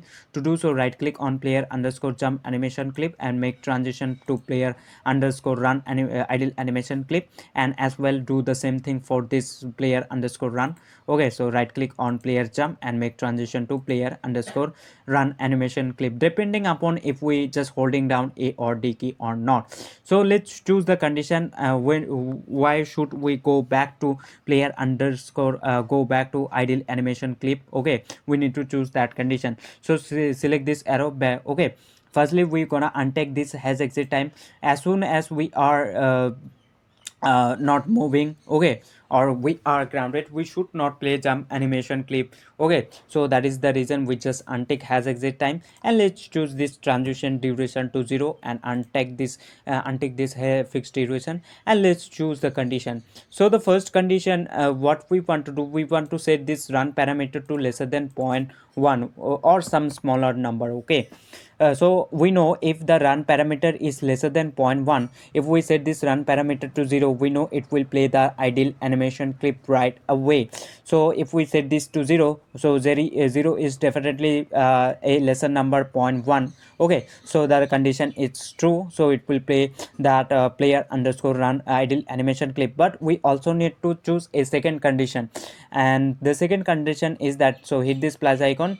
Second condition, we will choose this jump parameter to false. Okay, so we want to set this jump parameter to false, basically unchecked. And if it's unchecked and at the same time this run parameter is 0, or we just not moving, so we will play this player underscore run animation clip right away. But when we are not moving and we are unchecking this, basically we setting this jump parameter to false, it will play the idle animation clip. Okay, and we also have to do same thing for our player underscore run animation clip. So select this arrow. Firstly we want to untake this has exit time, as well as let's choose this transition phase duration to 0 and take this fixed duration, and let's choose the condition in the bottom. So firstly, when we are just moving, which we want to set this run parameter to 1, and we know let's choose a smaller number which is zero point 0.1. So if we set this to 1, okay, 1 is definitely greater than zero point 0.1, which is becomes true, so it will play the run animation clip right away. And we also need to choose a certain second condition, which what we want to do, we want to set this jump parameter to false, and if it's false, we know it will play the run animation clip depending upon if we holding down A or D key or not, basically we are moving or not. If we do, then we will play a run animation clip instead of the idle one. Okay, when we are moving, but when we are not, then we will play this idle animation clip because we have chosen that condition. Okay, the run is lesser than zero point 0.1 as well as jump parameter is false. So let's do the same thing. So the second condition, what we want to do, we want to set this jump parameter to false, and if it's false and at the same time if we are moving, then we will play this player underscore run animation clip instead of the idle one. Okay, I hope you get the idea, because we have chosen both of those animation clip to condition. Hmm? Idle animation clip. So if I hit this play button in the top and check this or set it to true, untrue, false, okay, the animation will be played depending upon what we doing. Okay, so as you can see, when the game start idle just playing over again and again and again, because we the run parameter by default it's 0. But when I try to set this 1 to 2 1, so as you can see it's just playing the running animation clip right after it. Okay, so if I now set this to 0, sorry, 0 one more time, so as you can see it's just playing idle animation clip again and again. Now if I set this jump parameter to true, as you can see we are playing the jump animation clip. But when I try to press uncheck this or set this jump parameter to false, as you can see the jump idle animation clip just playing, because we are not moving, so that is the reason. So if I set this to 1, okay, run animation clip to 1, the run parameter to 1, it's playing this ideal running animation clip. And if I set this jump parameter to true, as you can see we playing this running jump animation clip. But when I uncheck this, basically set this to false jump parameter, as you can see it's playing the running animation clip, because this run parameter is 1, set it to true, so set it to 1, and we know if it's 1 it will play running animation clip right away, because we in that situation we are moving. But when I set this to 0, as you can see the running animation clip just playing over again and again and again, as you can see. So I hope you get the idea how you can transit between these animation clips with some certain condition. So I hope you get the idea how it works. So the second thing, the so we have to cover up how we need to cover up that we need to set this parameter run jump through our code. We should set this parameter depending upon what we're doing on our keyboard. Okay, so we need to set this jump parameter to true or false depending upon what we're doing, if we just pressing or space key on the keyboard or not, and if we are moving or not. We need to set this parameter depending upon what we are doing, and we want to set this parameter. Okay, set this parameter through our code. We will do it through our code.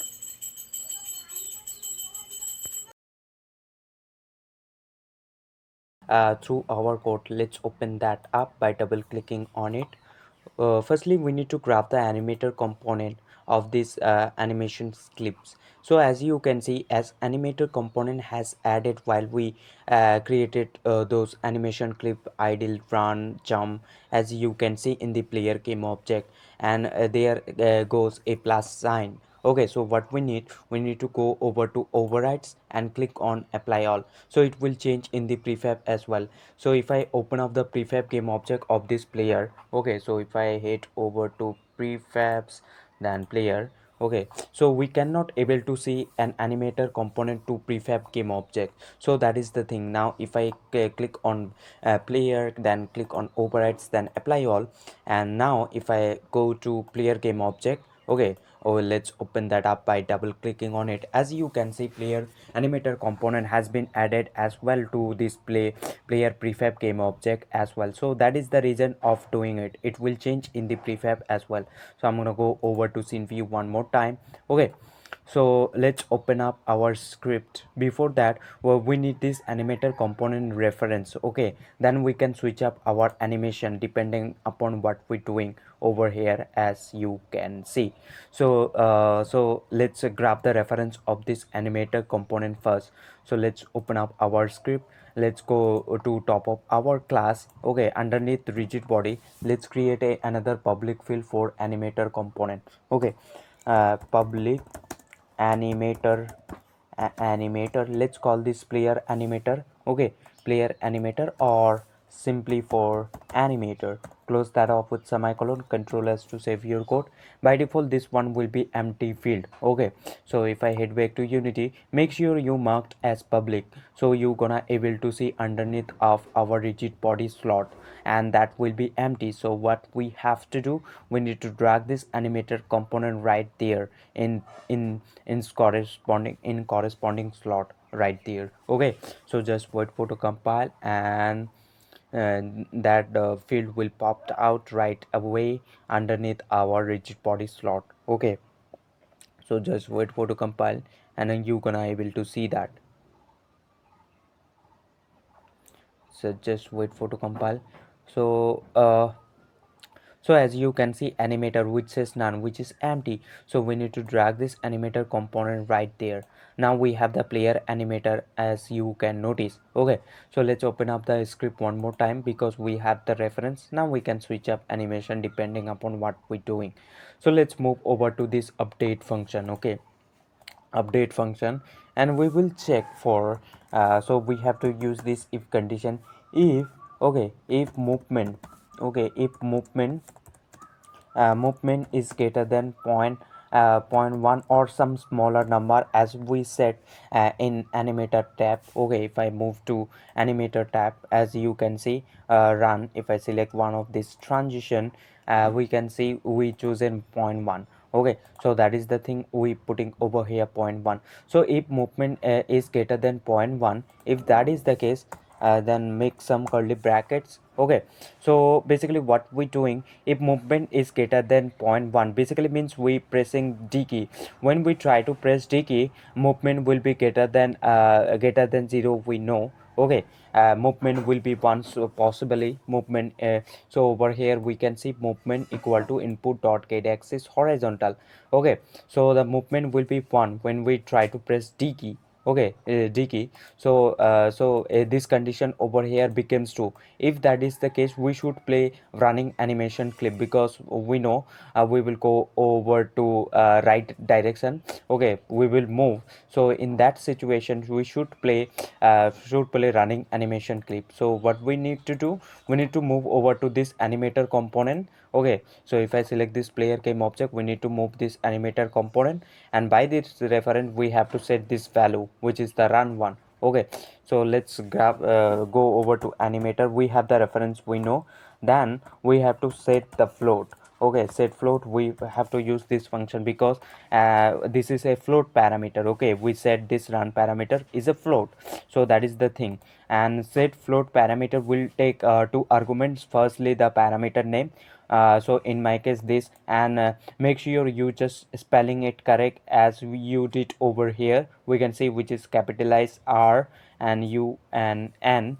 So type the same name in quotation, you have to type. Okay, so which is run and comma, and the second thing, it will take the value you want to set. So if we are moving, we should set this to 1, as we know. If we set this to 1, it will move over to player run animation clip right away, but when it's 0, it will play the idle animation clip. Okay, so let's set this to 1f. Okay, 1f, and close that off with semicolon. Control S to save your code, and let's go to Unity. So when we are moving to the right direction, okay, right direction, we just setting that parameter to 1, which is the run clip. Okay, and we know if it's 1, it will play the running animation clip right away. But we also need to set that float parameter, okay, to 1 when we are moving to the left side, but that will be an error. Just I'm gonna explain it how gonna it will be. Okay, so if I hit this play button in the top and see the result, what's really happening. Okay, what's really happening. And now if I try hold down D key, as you can see, we playing that running animation clip, but we are never just going back to idle animation clip when we are not moving. So we also need to set that. Okay, so let's do that. We have to do it else if condition. Okay, else if movement, okay, movement is lesser than point 0.1, we set the smaller number. Okay, 0.1f, and some curly brackets. So what we have to do, we have to set this parameter to 0. Movement is lesser than point 0.1 basically means we are not moving. When we do not press anything like A or D key, we do not holding down it, then movement will be 0, and we know 0 is lesser than point 0.1. Okay, 0 is lesser than point 0.1, so the condition becomes true. So in that condition, what we want to do, we don't want to play the running animation clip. So let's copy this line of code by Control C, and let's paste it down over here by Control V. Let's set it to 0f, and if we set this one to 0f, we know it will not play running animation clip. Instead of, it will play the ideal one. Okay, so Control S on your keyboard to save your code. Let's move to Unity and see what's happening.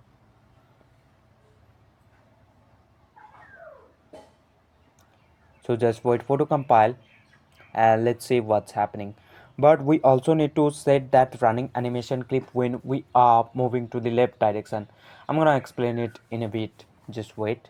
Now hit this play button in the top, and try to hold down A or D key, D key, it will move.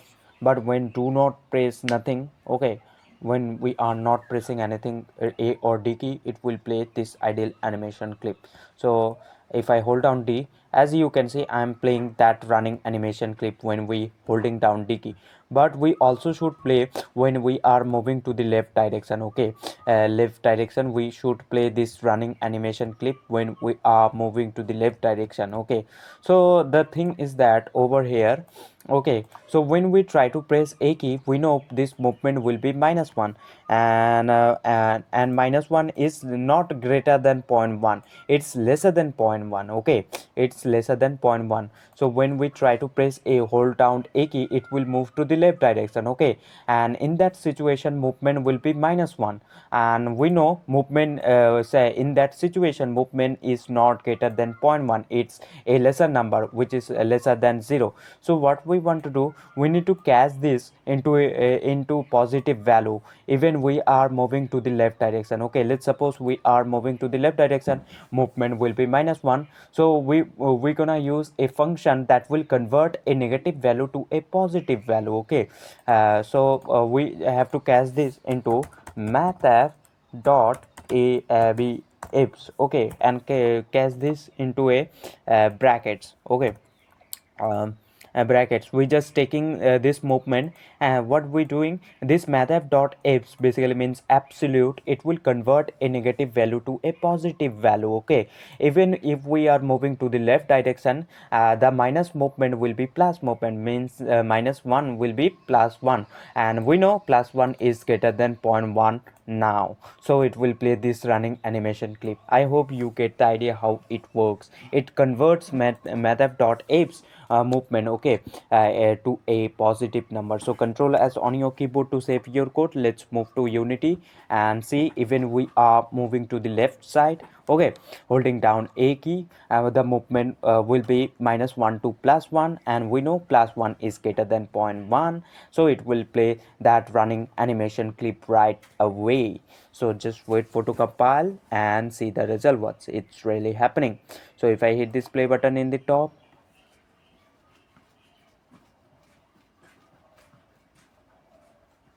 hit this play button in the top and see the result. Okay,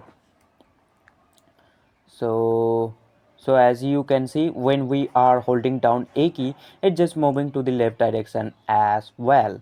Okay, it's just moving to the left direction, and when we press D, hold down D key, it's moving to the right direction.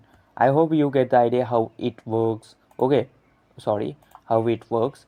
And we also need to play this jump animation clip when we are not grounded or pressing space key on our keyboard. We should play that jumping animation, jump animation. Okay, so we need to do that. Okay, to do so, let's open up our script one more time. Okay, just wait a second, I have issue, I just got drowned my, sorry for inconvenience. Okay, sorry, just wait a few seconds and I am done. Okay, so now it's fine. So let's open up our script one more time. Over here, what are we doing? If input dot get key code dot space means we are holding the pressing space key, and at the same time we are grounded.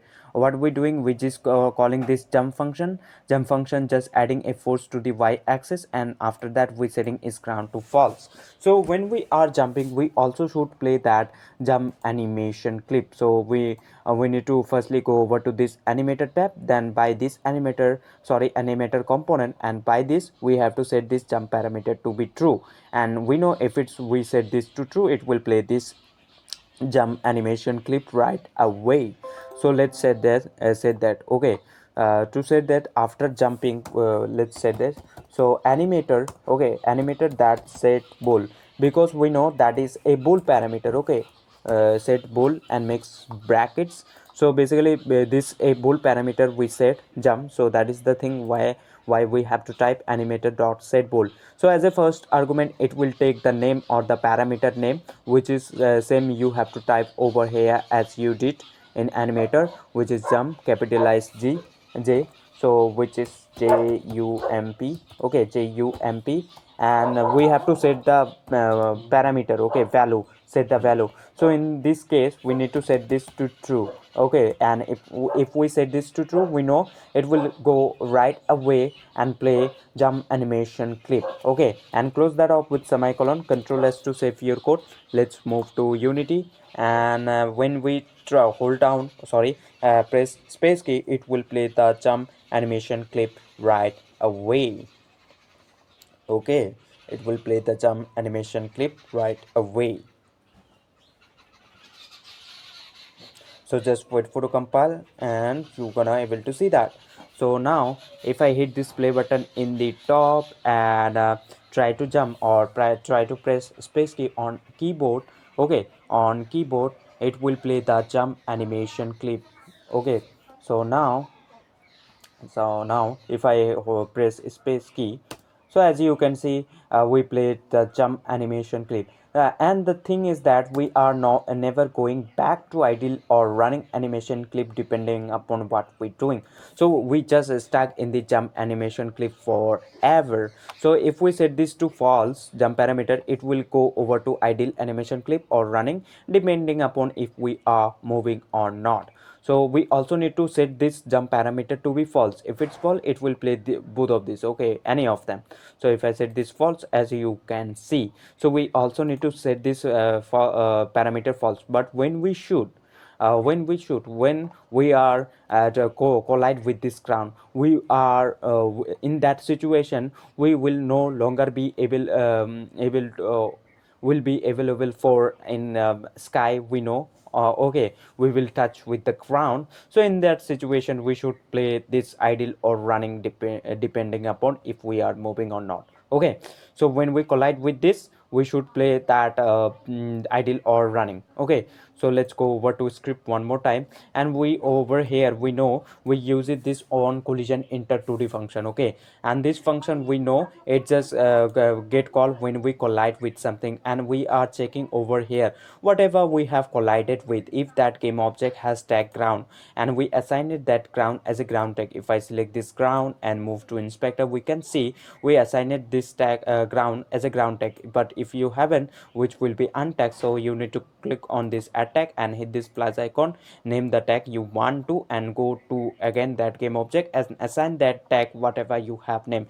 So in my case I named it as a ground. Okay, so we are checking ground. So after it, what we want to do, if we collide with the ground, we want to set this jump parameter to false. So firstly we need to move over to animator, we know. Okay, animator, and we have to set that bold parameter, and in quotation we have to type as a first parameter, which is jump, and the second thing, it will take the value. Let's set it to false. And we know if we set this to false, it will play the idle or running depending upon if the player is really moving or not. Okay, and close that off with semicolon, control S to save your code. Let's move to Unity, and once we try to collide with this ground, it will play idle or run depending upon the player movement. Okay, so just wait for to compile and see the result, what's it's really happening. Okay,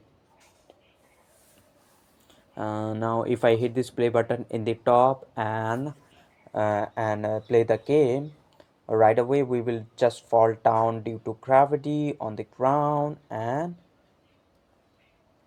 so if I now try to press space key on my keyboard, okay, so as you can see it's playing the jump animation clip. But when we are collide with the ground, it's we're playing the idle, because we're setting that jump parameter to false, as you can see over here. And we know if it's false, it will play the idle. But when are moving, so as you can see it just right away playing that running animation clip instead of the idle one, because in that situation we just moving. Okay, because we have chosen those condition in transitions arrows we can see. Okay, I hope you get the idea how you can play animation clips and transition between them through your code. I hope you get the idea how it works. So I'm gonna play this, and now fine.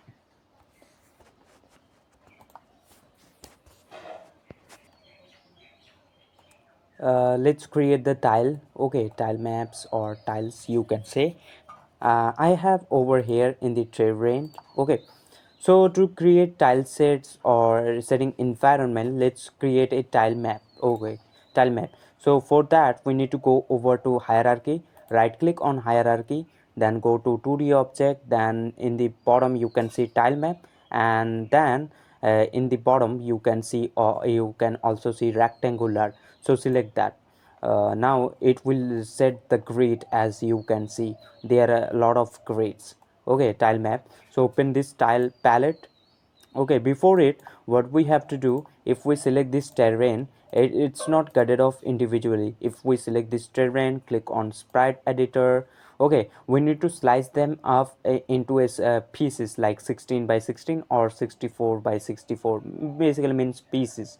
To do so, we need to select single sprite mode to multiple. Okay, single to multiple, and sorry, choose pixel per unit to a less number, which let's choose 16, and move over to filter mode, because if you take a close look it seems blurry. Okay, it seems blurry, so we need to choose filter mode to point no filter. Okay, after doing all of these things, click on apply. Click on apply, and let's cut it off individually. To do so, go over to, in the top left you can see slice, so click on that and select automatic to grid by cell size. Okay, not grid by cell count, and put 16 by 16 as you did over here. So let's put 16 and 16, and click on this slice and then apply. Okay, click on this slice and then apply. So it's now cut it off individually. So if I select this scene view one more time and click on this arrow, as you can see that those are cut it off individually. So what we have to do now, select this tile map in the hierarchy, click on open tile palette, and let's create a new tile palette. Before that, let's create a tile folder for in our assets to make it a little organized. To do so, right click on assets. Okay, then create, then folder. Let's call this folder to tile. Okay, tiles, or let's call this instead tile map. Okay, sorry, tile map, and click on enter.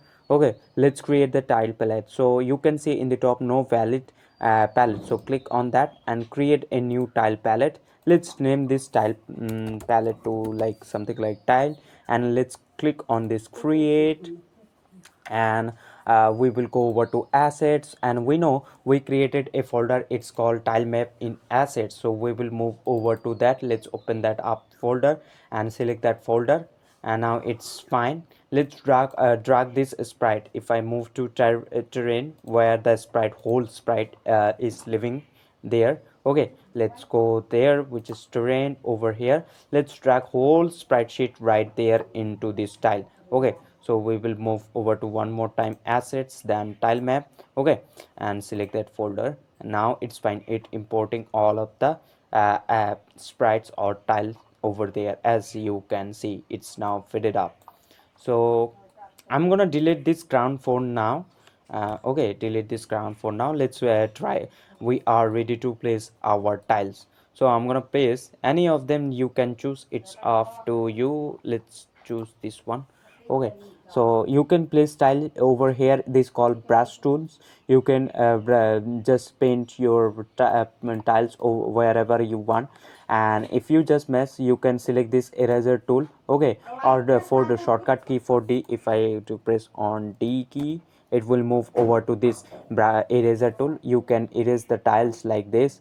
Okay, and you can place your tiles. Let's place our tiles, and if you want to move these tiles anywhere in this in view hole, so you have to select this tool. It's called say select an area of the grid. I don't know what it's our shortcut key for is.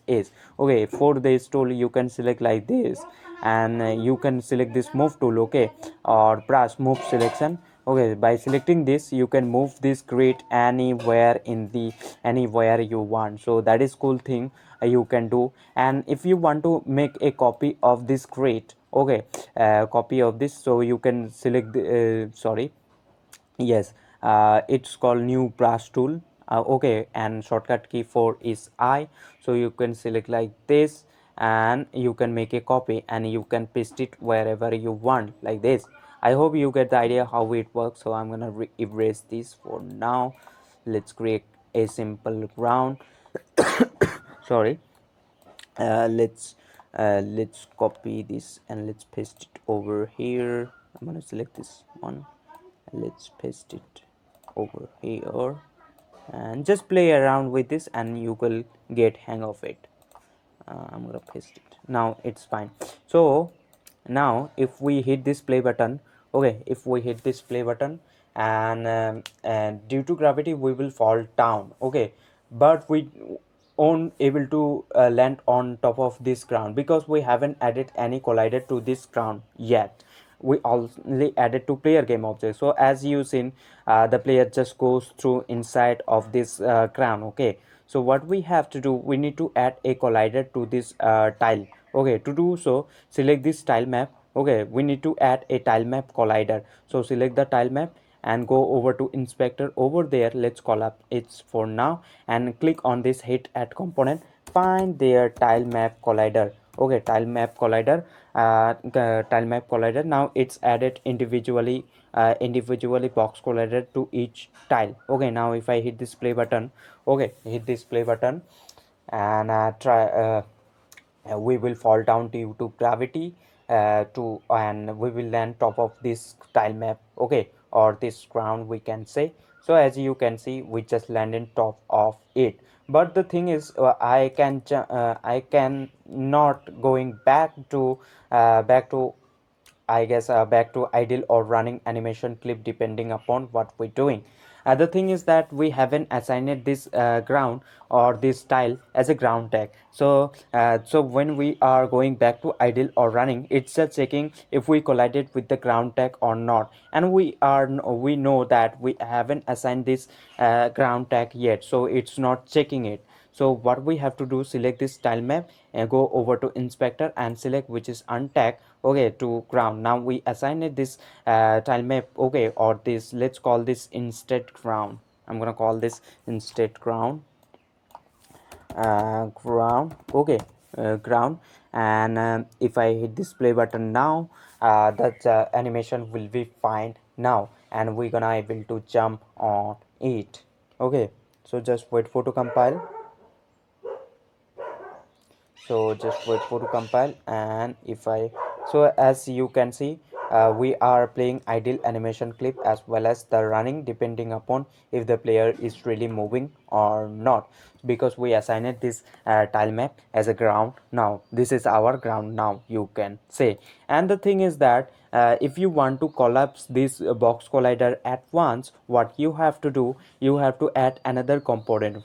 Go over to select the ground first or the tile, okay, click on hit at component and find over there composite collider 2D, okay.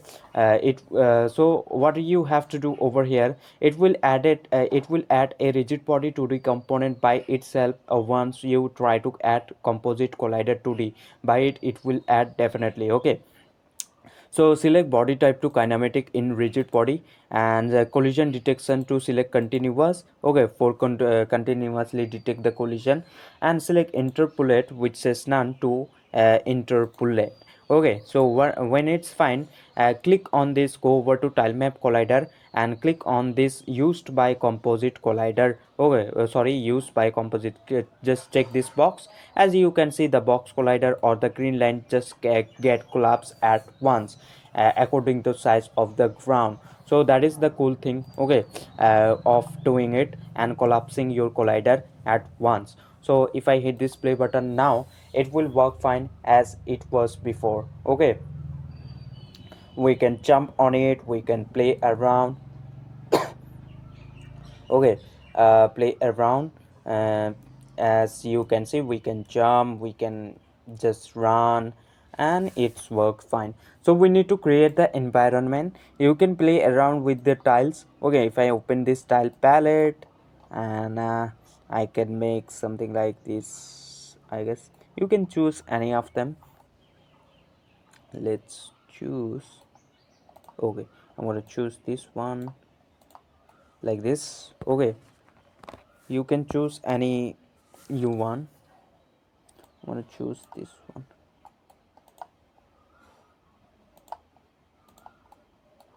If it seems fine, it's okay like this.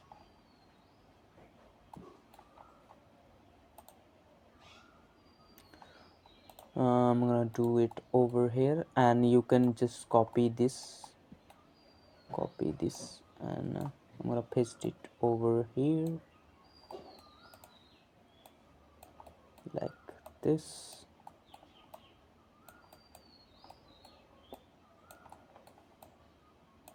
So you can just play around, and you're gonna definitely get a cool environment. Okay, like this. I'm gonna paste it over here, and I guess it's fine. Seems pretty. So in assets you can find in pixel adventure. Then we will move to background folder. I'm gonna drag any of them. Let's suppose I'm gonna drag this green one out there into scene view. Okay, sorry, it's just taking a little longer. Okay, so I'm gonna drag this green one, and gonna drag it in hierarchy. So it seems pretty small and not good at all. So what we have to do, select all of them by, okay, select all of them by holding down shift, select all of them, move over to sprite sorry, inspector. Over there you can see pixel per unit, so make it less so the sprite will be large. Okay, and move over to filter mode, select filter mode to point no filter, and after doing this hit apply, and now you gonna able to see this. Still it seems pretty quite small. Okay, so what we gonna do instead, so and the thing is that the background layer is in front of our player layer, so that is the reason this background is just hiding our player. So let's assign some layers. To do so you need to move over to inspector, then a sprite renderer. Over there you can see additional settings, sorting layer, so click on that and click on add sorting layer. Okay, and hit this plus icon in sorting layers. Let's make for background.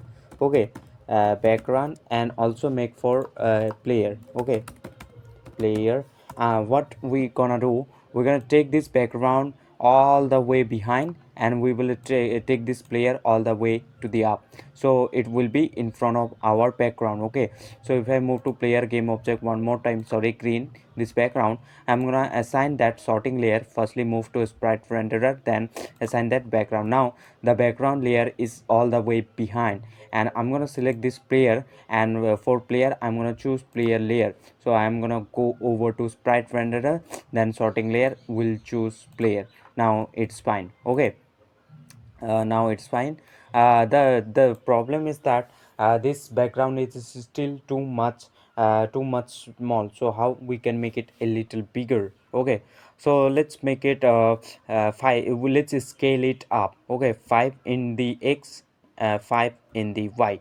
So as you can see now it's fine, and let's duplicate this one couple of times. So how we can do, select the green. Okay, control D to duplicate, move this, select this move tool in the right, and let's move it over here.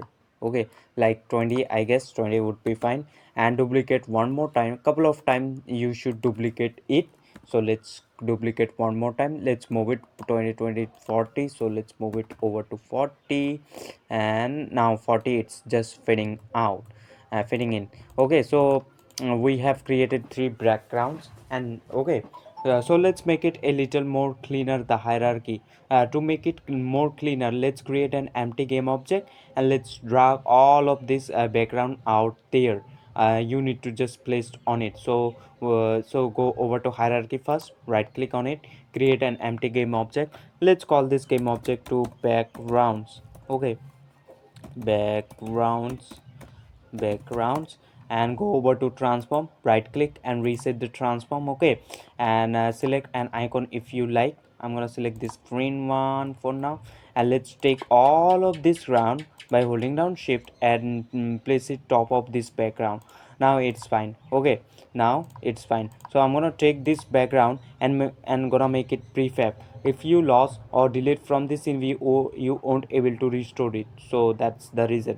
So I'm gonna go over to prefab folder, If you haven't made a prefab folder, just make it by right clicking on assets, then create folder, name that folder to prefab and select that prefab folder and select this background, take it to that prefab folder. Okay, now if I delete from the scene view, I can just directly drag that to hierarchy or this scene view like this. So I'm gonna place it in uh, over here in hierarchy. I hope you get the idea. And now if I hit this play button, all things gonna work fine as we did before. So just wait for to compile and gonna able to see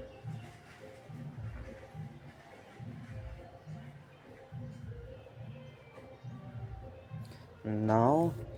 Okay, all things works perfect and fine. The thing is that our gravity is little slow, so let's make it a little bit up. To do so, select the player game object. Okay, then move to rigid body 2D component. Then over there you can see gravity scale. Okay, let's scale this up to 3. I guess 3 would be fine. Okay, 3 is quite fine. And choose collision detection to continuous, so continuously it will detect the collision. Okay, select continue, but you are doing in playing mode. Okay, it won't be saved once you out from that playing mode. So if I just get to out, so as you can see, gravity skill set back to 1 and collision detection to set back to discrete, continuous to discrete. So make sure you are not doing in playing mode. Okay, just copy those things in playing mode and after that get back to normal mode, and then select one more time or paste it the value you just wanna like. So gravity scale I just wanna 3 and collision detection to continuous. Okay, now it's fine. So what I'm gonna do, I'm gonna move over to player script and gonna scale this up jump height a little, because the jump as you seen it's way up here. So let's make it a little up jump. Okay, to do so let's make it 12 I guess, and let's move over to overrides, then click on this apply all, so it will change in the prefab as well as we did before. Okay, click on this apply all and hit this play button in the top, and see the result what's really happening. Okay, that is the thing you need to do. So just wait for to compile, and so we can see the jump is much cooler and pretty fun to play like this. I hope you get the idea how it works. And the next thing we have to cover up the camera follow and lot of things as well. Okay, I hope you get the idea how it works. So if I hit this play button, okay, the camera is just not following our player, and we just only want to follow the camera to player in the x-axis, not the y once we jump. Okay, so if I hit this play button, as you can see, camera is not following our player. Okay, and what we want to follow the player in the x-axis only, not the y or z axis. Okay, sorry for that. So let's create a script for it.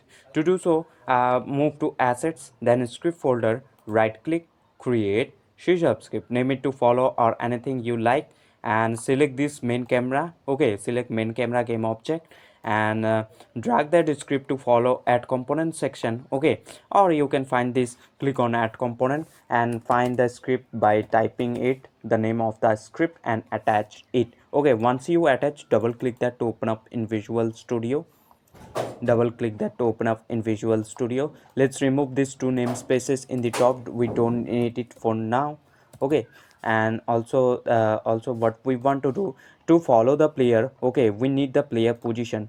Basically, if we want to follow the player in the x-axis only, we need this player transform then position. As you can see, if I move this player to left and right, the position just changing. Okay, so we need this player transform, means the position, then we can have the position that we need. So let's create a public transform field for player. So make it public, for we can see over here underneath our follow script. If I select this main camera, over here we can see that field of player transform will appear, so that is the reason making it public. Okay, then transform means the position we know, and let's call this one to be player position or player. or something like that. Close that off. Semicolon, control S to save your code. Let's move to Unity. In follow script, the player transform gonna appear right away, and that will be empty by default. Okay, so what we have to do, we need to drag this, we need to take this player transform in that field. Okay, then we will have the player position. After it, we can follow wherever player goes in the x-axis, but we need to set those. So just wait for to compile, and let's see what's happening. Okay, so in follow script, as you can see, player transform which says done. So let's take this player out there. So now we have the player transform in position of our player. Okay, let's follow it. So I'm gonna delete this start function, we don't need it. We'll use this update function because update function runs every single frames, and we need to follow the player every single frame wherever it goes. So what we want to do over here, we want to set transform. Okay, transform dot position. Basically transform dot position over here, if you take a close look, we attach this follow script to our main camera game object. So they over here transform dot position basically referencing this transform dot position, basically main camera transform dot position. Okay, and we will set this one a new vector 3. Okay, new vector 3, and we know vector 3 has x-axis, y-axis, and the z-axis. Okay, and close that off with semicolon. So we want to follow the player in the x-axis only. If I select this player, I want to follow the player in the x-axis only, not the y or z-axis. So we only want to follow the player x-axis. So let's replace this x with our player position in the x-axis. Okay, let's replace this. So we have to type player dot position dot x. Basically transform dot position dot this one of main camera. Okay, main camera will be our player position in the x-axis, basically this one we're setting it. Okay, and for y, what we will do, we're not gonna follow the player in the y-axis, so we will set itself. Okay, so we have to type transform dot position dot y. It's basically means itself. Okay, if I select this main camera, transform dot position dot y basically means this transform dot position dot y of main camera, which is 0. As you can see, it will be 0. Okay, basically we setting itself, and we'll do the same thing for z-axis. Okay, for z-axis, and close that off with semicolon, control S to save your code. Let's move to Unity. So we just only changing the x with our player x position. So the main camera x position will be our player x position in the x-axis. Okay, so I hope you get the idea how it works. I'm gonna set the player position in the x-axis to 0 one more time, and it will be fine. And you can make the movement slow. Okay, just wait for to compile, and I'm gonna select this player, I'm gonna move it over here. Okay, and hit this play button. The main camera will follow the player in the x-axis only, not the y or z-axis. We didn't set that up to any value I. Okay, so just wait for to compile, and if I, as you can see, the player, the main camera just following the player in the x-axis. Okay, but the problem is that it's kind of rigid. Okay, it's kind of rigid, it doesn't seem quite good.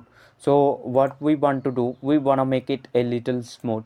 To make it little smooth, let's create another vector 3 target force. Okay, vector 3, sorry, vector 3, we know it can have x-axis, y-axis, and the z-axis. Let's call this vector 2 target force, and let's set this vector equal to a new vector. We will assign this vector as a new vector. Okay, so firstly we just only follow the player in the x-axis, so we will pass player dot position dot x, and we will leave the transform dot position dot y, means the current position of main camera in the y-axis, as well as we'll do the same thing for z-axis. Okay, and close that off with semicolon. So over here we just directly setting the main camera position to our player position in the x-axis, and we just leaving y and z. Okay, instead of doing that, we will do vector 3. Okay, vector 3 dot lure. Okay, vector3 dot lure. So this over here will take, okay, this will take a current position from where you want to go. Okay, you have to pass the current position and the target position. Okay, so we want to go to this target position, and this target position, we know it will, this vector will follow the player in the x-axis only, not the y. As you can see, we leave it to y-axis position in the position of main camera, as well as did for the same thing for z-axis. So this vector will follow the player in the x-axis only. We just replace the x with player position in the x. Okay, so what we want to do over here, it will take the current position, or vector a you can say. So we will pass transform. Okay, transform dot position, and we know transform dot position means the current position of the main camera. Okay, and comma, and the second thing, it will take the target position. Okay, or vector b. So let's pass our target pose, which this vector will follow the player in the x-axis, we know. And the second thing, it will take the time. Let's call this one to smoothness, and make a variable for it, so we can adjust through inspector. Make sure you making it public. That will be float. Let's call this one to smoothness, and by default I'm going to set it to 2f. Okay, close that off with semicolon, and let's pass smoothness. And we also need to multiply this one with time dot delta time to make frame rate independence. Okay, so multiply that with time dot delta time. Okay, and close that off with semicolon. Control is to save your code. Let's move to Unity and see what's happening. Okay, yeah, to make frame rate independence, we need to multiply that time dot delta time. Okay, make sure it you are doing.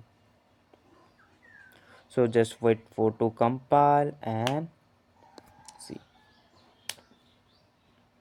Now if I hit this play button in the top, the our smooth will be sorry, our movement will be smooth of main camera. Okay, because we have passed as a third argument.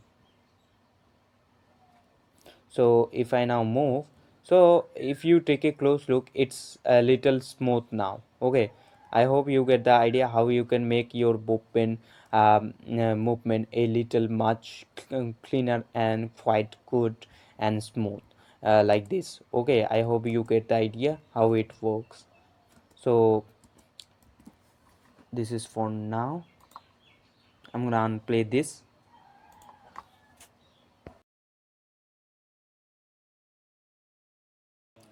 And let's make some spikes. To do so, let's head over to saw. I have saw, so I'm gonna select the whole sprite. Okay, select the whole sprite and just wait.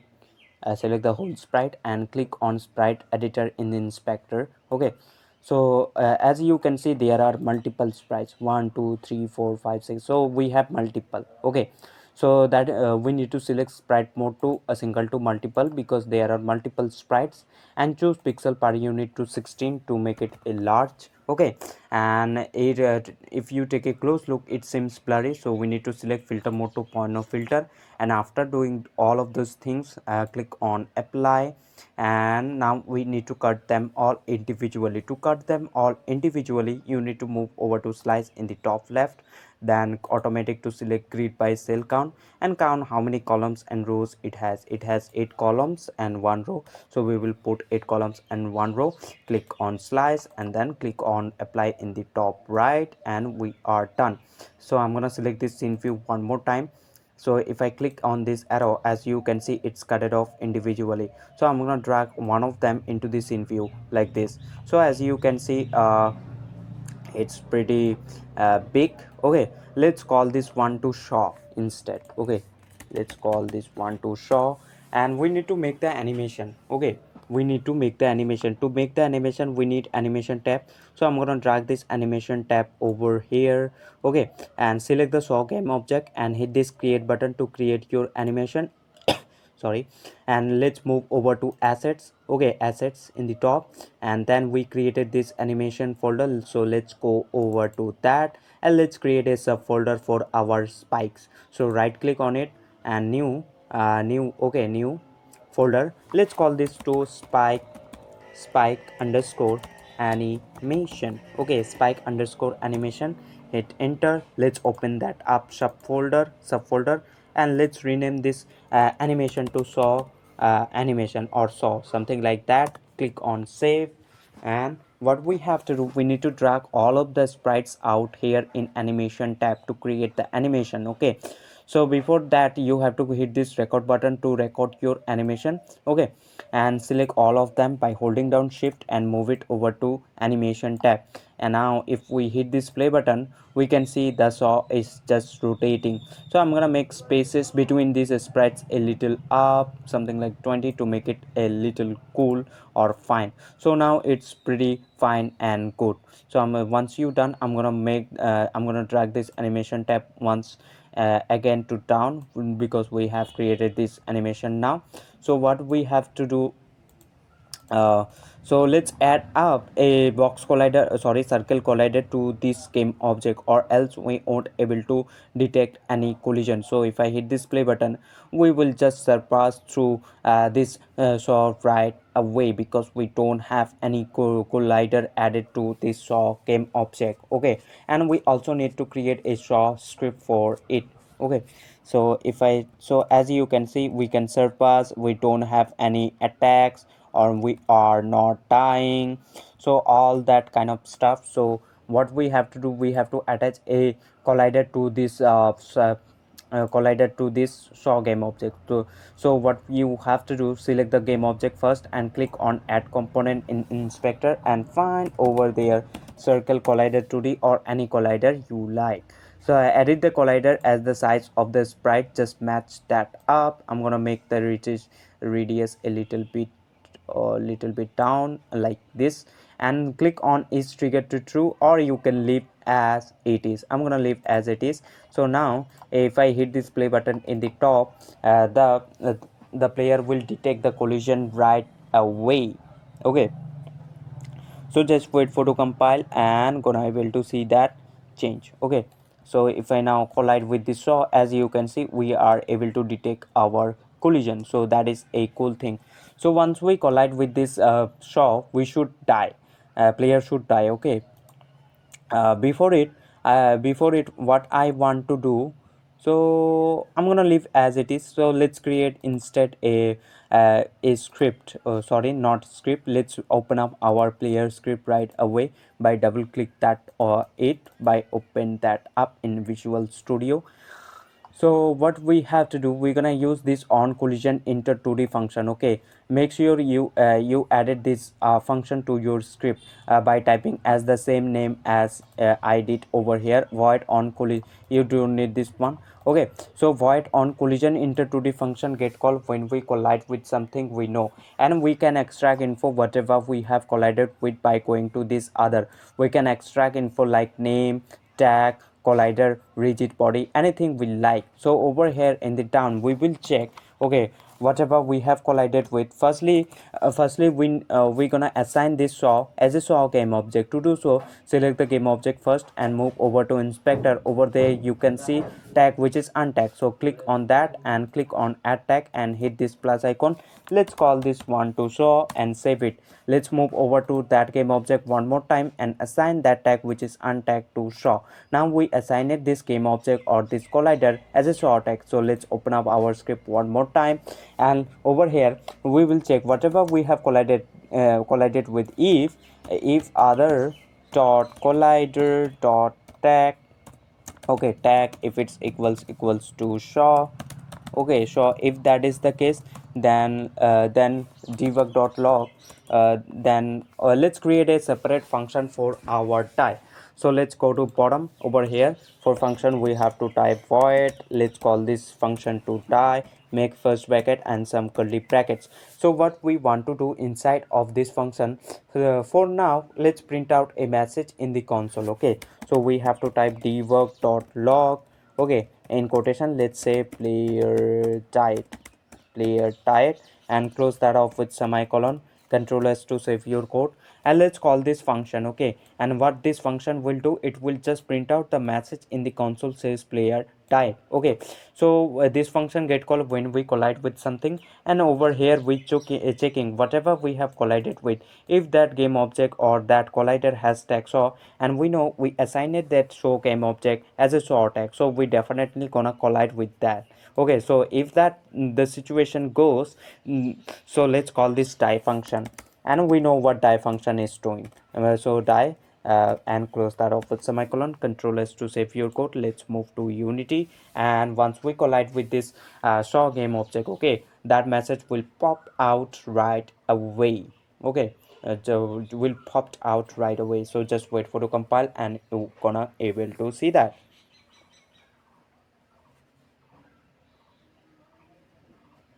So just wait for to compile.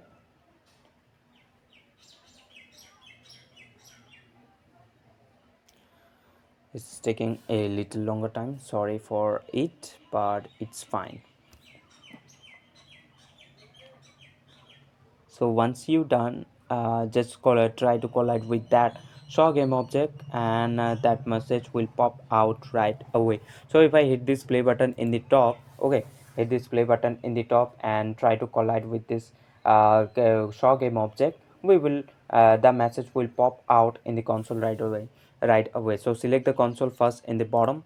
I'm gonna clear it for now, and let's collide with this saw game object. Okay, so as you can see, player diet message just getting popped out in the console once we try to collide with this saw game object, because we just typing the message.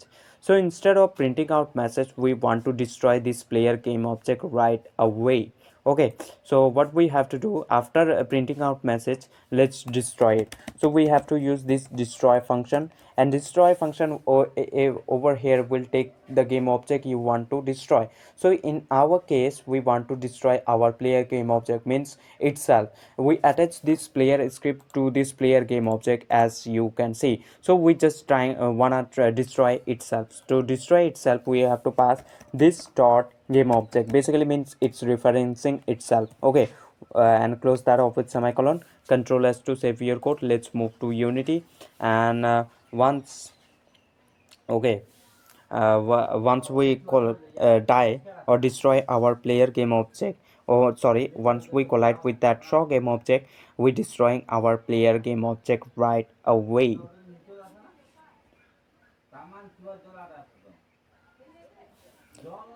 So if I hit this play button in the top,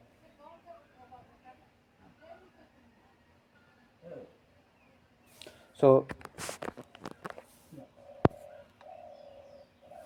now if I just collide with this saw game object, okay, so as you can see, we died.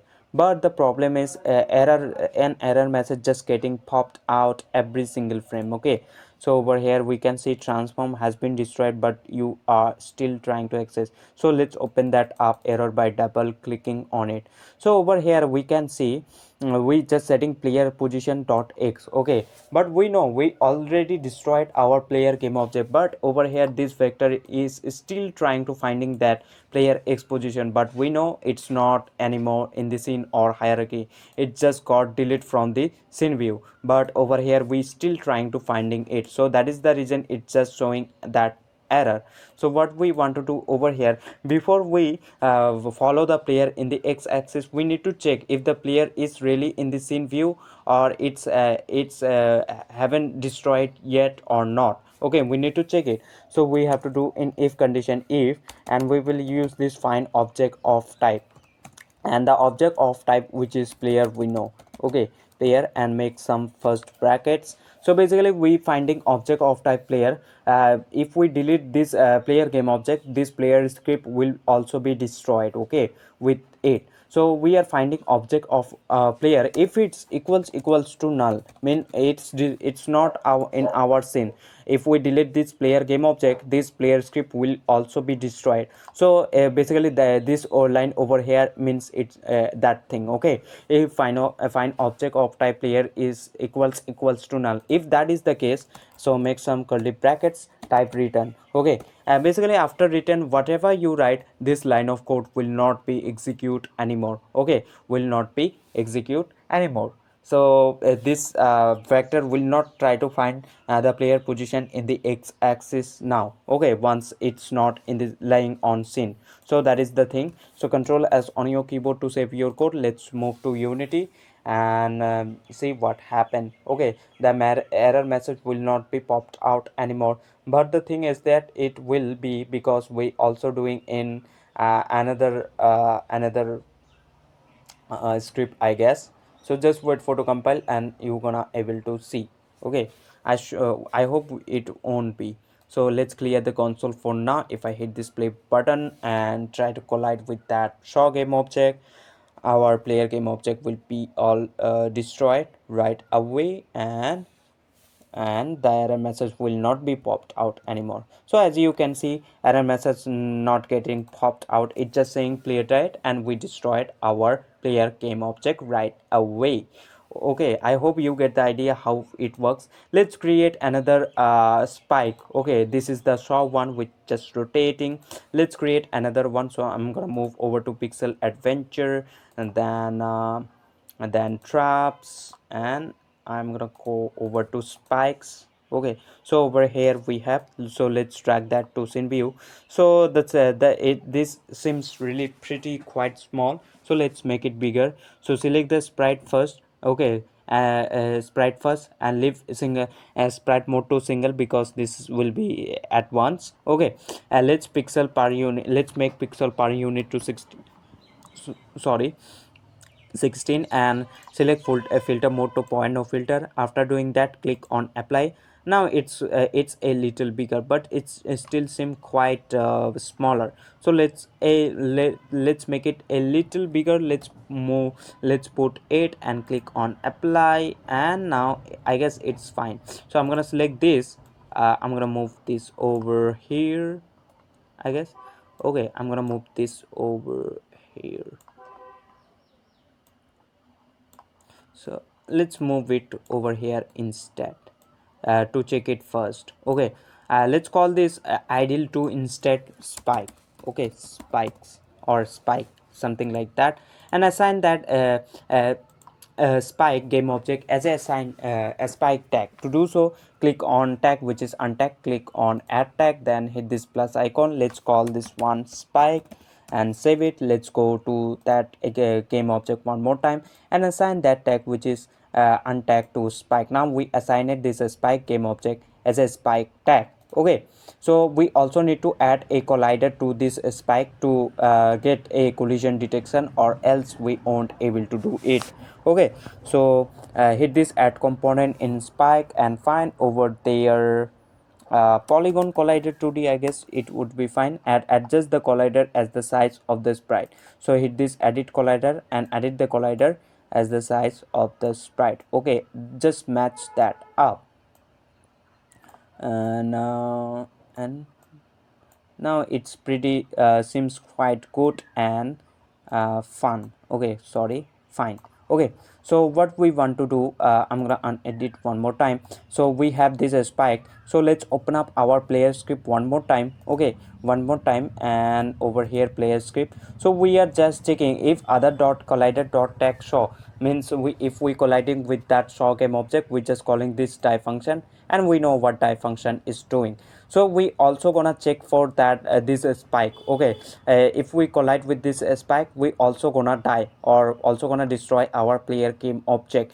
Okay, so we have to use this. Okay, I guess parallel, I don't know what does it mean, but just use this as symbol. It means or else. Okay, it means or else if other dot collider. Okay, we have to type dot collider dot tag, and we know we assigned that game object as a spike tag, so in quotation we have to type spike. So control s on your keyboard to save your code.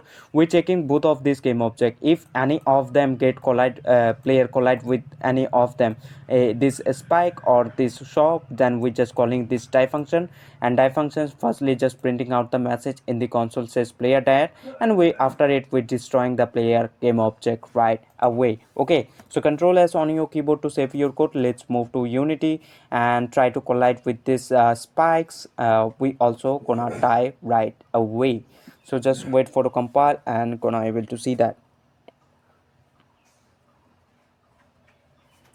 So just wait for to compile and see the result. So just wait for compile, and if I hit this play button in the top, okay, hit this play button in the top and try collide with that spike, we will die right away. Okay, so just wait for to compile. So if I collide with this, so as you can see we died. Okay, we died. I hope you get the idea how it works, how collision works, and how you can destroy any game object you want. So let's make some fruits and collectible items, basically collectible items. So I have over here in assets folder, in fruit folder. So I'm gonna go over to that. I have apple. So click the sprite and click on sprite editor. As you can see, there are multiple sprites. So select single to multiple in sprite mode and choose pixel per unit to a less number. I'm gonna choose 16, and let's move over to filter mode and choose point no filter, because if you take a close look it seems blurry, so that is the reason of choosing point no filter. Okay, and after doing all of this thing, click on apply, and okay, click on apply. Let's slice them up individually. To do so, you need to go over to in this slice in the top left. Okay, click on slice and select automatic to grid by cell count and count how many columns and rows it has. It has one row and 17 columns, so I put was 17 columns and one row. After doing that, click on slice and then click on apply in the top right. Okay, now it's cut it off individually. I'm gonna select this in view one more time and I'm gonna go over to that sprite sheet. Okay, click on this arrow. I'm gonna select this first one and let's drag it into scene. So we have over here apple. Let's rename this apple 0 to apple instead. Okay, apple, and we need to create the animation because these are animation sprites. So let's create the animation. We need animation tab for it.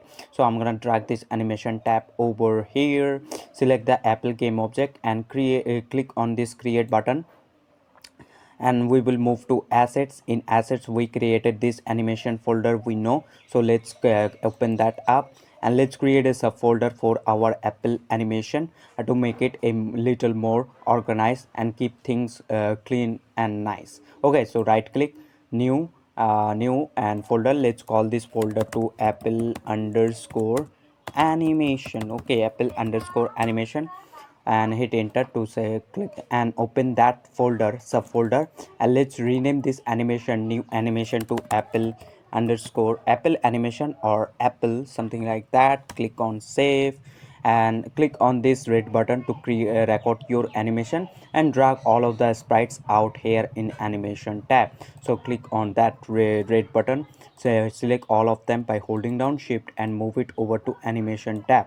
Okay, now if I hit this play button, you can see the animation is just playing. So let's make a space between these sprites to make the animation a little cool and nice. To do so, select like this. Let's move it over to one, I guess 1 second. And now if I hit this play button, it seems pretty quite slow. Let's move it over to 30, and I guess 38's pretty fine. I'm gonna move it one more, like 40. So I guess okay, so it was fine, but it seems pretty.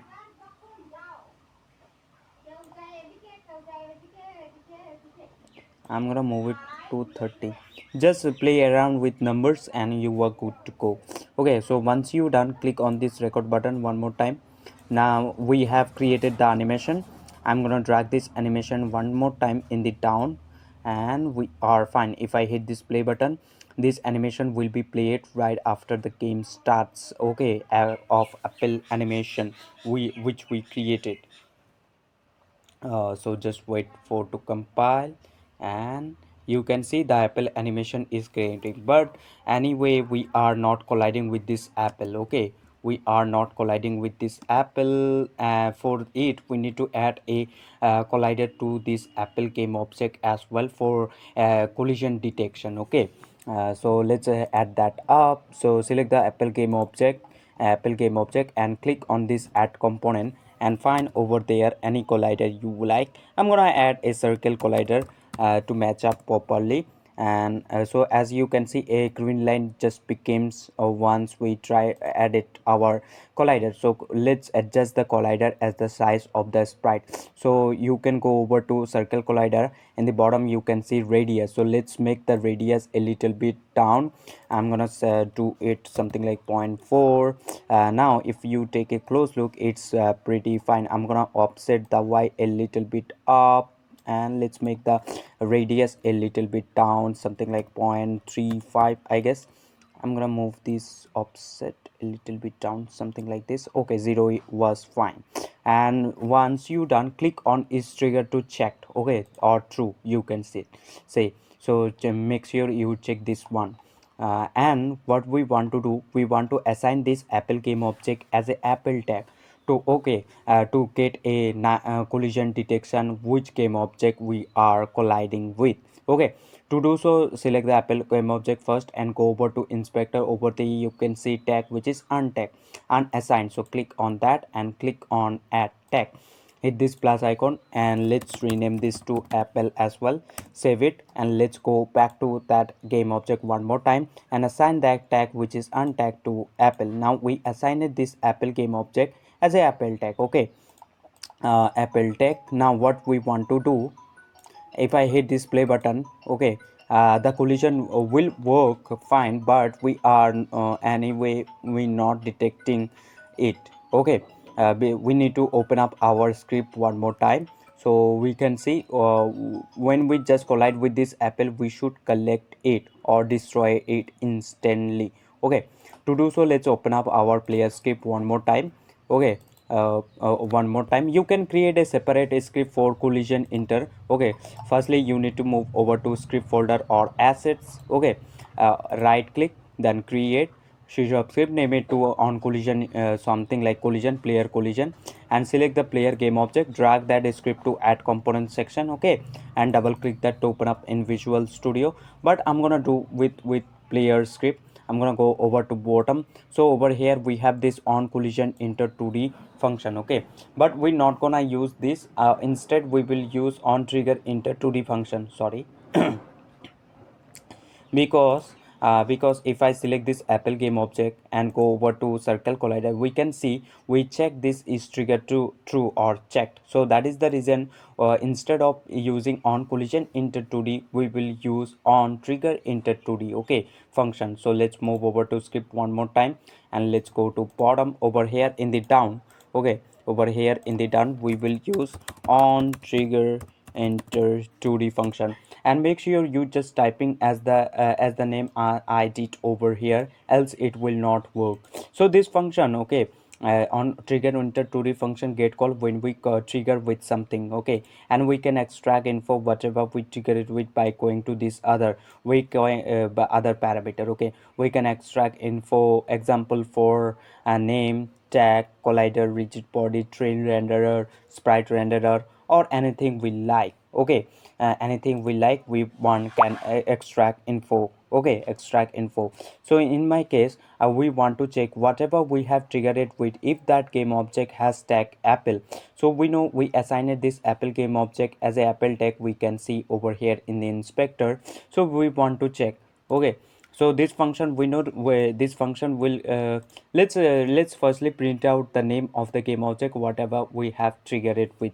So trigger, to print out we have to use this debug.log. Okay, and in quotation let's print out other dot transform, sorry, not this, I just misspelled other. Okay, other dot transform dot name. Okay, and close that off with semicolon. Control S to save your code. Let's move to Unity and select the console in the bottom. When we trigger with anything, the name of the game object will be print out in the console right away. So in my case, we added a apple game object and we said in, sorry, we mistake over here, transform, instead transform, it shouldn't be transform, it should be transform. Sorry, I did. So control S one more time and go back to Unity and once we trigger with this apple game object, the apple game object name will be appear in the console, because we're just going to that game object transform component, basically this transform, and by this transform we just trying to access the name of the game object, which in our case apple game object. Okay, if I select the console in the bottom and now hit this play button, okay, hit this play button, right? Sorry, right away the game object name will be printed out in the console when we trigger with this apple game object. Okay, so let's do this. So as you can see, apple game object just printing out in the console when we trigger with this apple. Okay, so it's working fine. So what we want to do, instead of printing out message, we want to collect it and show some effect, and also we need to show that up how many we have collected in the UI. Okay, we also need to create the UI. So before that, we what we want to do, we want to show a some effect. We want to destroy this apple game object, and after it we want to show the effect that we want. Okay, I hope you get the idea how it works.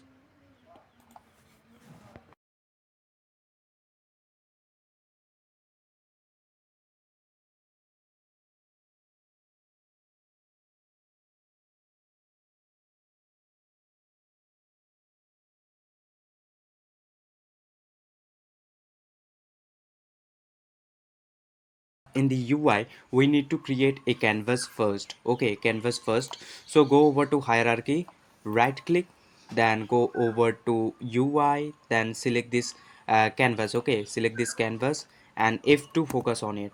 So all of the UI elements like images, icons, text, buttons, etc, etc things gonna place inside of this canvas. So that is the reason we need to create the canvas, and all of the UI element will goes inside of it.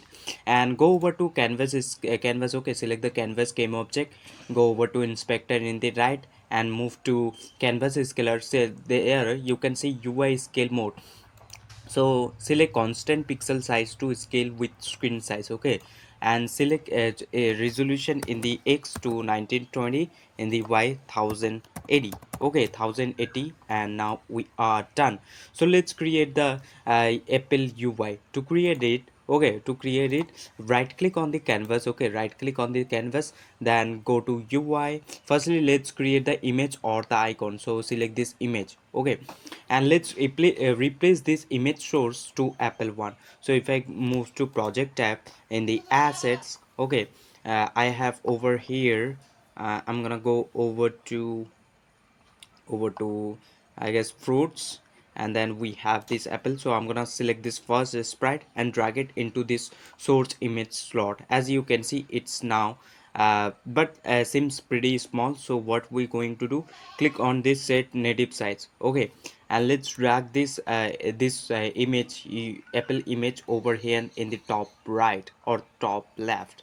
So let's do it top left instead. So I'm gonna select image. Let's rename this image to apple icon, or apple, sorry, apple icon, apple icon, and go over to drag transform and click on this. Okay, hold down alt on your keyboard and select this top left one. Okay, so if I try to shrink down my screen, okay, or try to expand, you can see the apple just going expanding or shrinking down itself according to the screen size, as you can notice that. Okay, I hope you get the idea, and it just all staying always top left. So that is the reason of selecting that. Sorry, I just spell, I misspelled there. Apple, apple, let's call it apple instead. Okay, apple instead. Now it's fine. Let's make it a little bit bigger, so we can see something like 350, I guess, 350 by 350 in the height, in the width as well. So it seems quite decent. Now I'm gonna make it a little bit lower. 300 by 300 would be fine. Okay, 300 by 300, it's now fine. So let's create the text. Okay, it will show that up how many apples we have collected so far. Okay, so right click on the canvas one more time, go over to UI, and this time select, go to legacy and select this text. Okay, this text, and select this rectangle in the top right, and let's resize this text. Holding down alt, it will resize it from center, so we are not able to see our text. To see that, let's make the font size a little bit bigger. Let's put it 100 instead. Okay, so now we are able to see. Okay, I'm gonna choose a different color, something like this, white. Okay, go over to color fill and change the color, and select alignment. I'm gonna select both of this, center and center.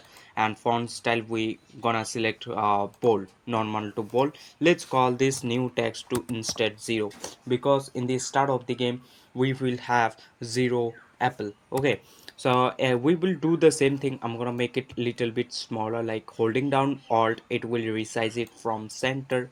Okay, I'm gonna move this one rect to left side as well. I did for apple icon. Okay, so select that text and move over to rect transport, click on this, hold down alt on your keyboard and select this top left one. I'm gonna move it over here. Okay, move it over here, something like this. This will show up how many apple we have collected so far. Okay, let's call this text instead apple text. Okay, apple text, apple text. Okay, let's open up our script. So if I go to apple text, okay, apple text, then play around with this text. Let's set it to 1, then 2, then 3, then 4. We can set that up. So we need a reference to this text element. After that, we can set the value over here we want. So we will set how many, if we collect, then we will set it to 1. And if we collect for second time, we're gonna set it to 2, and list goes on. Okay, so let's open up our script, player script. Okay, double click that to open up in Visual Studio. So where we colliding with or triggering with that apple, in the bottom we can say, if other dot tag equals to apple, means we just triggering with this apple. If that is the case, we wanna set this text. Okay, we wanna update this text. So we need a reference of this text element. Okay, to get a reference of it, we make sure you are using unity engine.ui. so let's remove this two namespace. Instead we will use using unity engine. Okay, unity engine.ui. Okay, and close that up with semicolon. So this namespace will allow us to get all of the UI elements like text, images, everything that belongs to UI. Gora a will. Okay, so that is the reason we need to make sure we included this namespace in the top of our class. Okay, using unity engine.ui. So let's go to bottom over here. Let's create an empty field of text. Okay, this apple text, and after it, what we wanna do, we wanna set this text. Okay, we need to grab the reference of this apple text, then we can update it in the UI. Okay, so let's create an empty field for our this apple text. So make sure you making it public so we can see through over here. If I go to player game object, we're gonna able to see that apple text will appear over here. Okay, that is the reason making it public. That is a text element, so we have to type text component. Let's call this one apple text. Okay, apple text, and close that off with semicolon. Control S to save your code. Let's move to unity. So in player script, underneath our is ground parameter, apple text appear field will appear. Just what we need to drag this apple text right there in that slot. So we're gonna have the reference, and after that we just wanna set the value we want. Okay, whenever we just collect many apples or some apples. Okay, so as you can see, apple text which says none, empty. So what we need to drag this apple text right there. Now we have the reference that now we can set this value. Okay, whatever we want. So what we want to do, firstly we need to keep track of how many apple we have collected so far. So let's create another integer will. Okay, integer field. for collecting. So over here we can see we just destroying the apple right after we collect it, but we are never keeping track of how many collected we so far. Okay, so what we want to do, let's create an field, okay, over here. That doesn't need to be public, but let's make it public int. Okay, int, let's call this one to current apples, sorry, current apples, and close that off with semicolon. I'm gonna set it to 0 because we know, sorry, we know when the game start we will have 0 apples, so that is the reason I said public in current apples 0. Okay, so 0. So when we collect we're gonna set it to 1. When we collect second time we're gonna set it to 2. Let's duplicate this apple couple of times. So select the game object, if to focus on it, control D for duplicate. Let's move it in the right. Let's duplicate one more time. Okay, one more time, let's move it over here. So we have 3 apples. Okay, so this current apple will keep track of how many apples we have collected so far, and by default I set it to 0 because when the game start we will have 0 apples. Okay, that is the reason. But when I collect that apple or trigger with that this apple, I'm gonna say increase this current apple by 1. Okay, I'm gonna increase this current apple by 1 when we collide with that apple or trigger with that. So before we destroy, let's increase that. Okay, so current apple plus equal 1, or you can say plus plus, it also means the same thing. Okay, with just increasing 1, and close that off with semicolon. Controllers to save your code. Let's move to Unity. So when we triggering with this apple or collecting it, and firstly we just increasing the current apple by 1. Okay, and after it we just destroying it right away. But we have 3 apples, we know. So if we collect 3 of them, okay, all of them, so we will have 3 current apples. Okay, so just wait for to compile. And if I select this player game object, as you can see current FL by default we selected 0, but when I hit this play button and try to collect the first one, this current apple will be 1 because we just increasing when we trigger with this apple. Okay, and when we trigger with the second apple we will increase by 1 one more time. Okay, so that's, as you can see current apple is 0. Let's collide with this first one. As you can see current apples goes 1, and if I collect the second one, as you can see current apple goes 2, and then 3. Whenever we just collect or trigger with that apple, we just increasing by 1. Okay, so that is the thing. But instead of showing this over here, we want to update it over here in the UI. Okay, UI. So what we will do, we will go over to update function because we need to keep track of how many collected we have so far. So we need to do it update function. Okay, so what I want to do, I am gonna do it apple text. Okay, apple text dot text equal to, basically what we're doing, we're just going over to, if I go to canvas, this apple text, we are going over to this text, and then this text, and what we want to do, we want to set equal to current apple. Okay, current apples, and close that off with semicolon. But over here we just getting an underline, red underline, because it's an error, and it's saying you need to convert. Okay, you need to convert a int to a string, because this apple text dot text over here is a string value. Basically we just moving over to this apple text, then this dot text, okay, this text, and we are setting it directly to current apples, basically how many we have collected so far. Okay, so we know this current apples, we define it as an integer value, but this text element over here is a string value, so that is the reason it's not converting. So let's convert this string, sorry, integer value to a string. To convert it, we just have to use this to string and make some first bracket.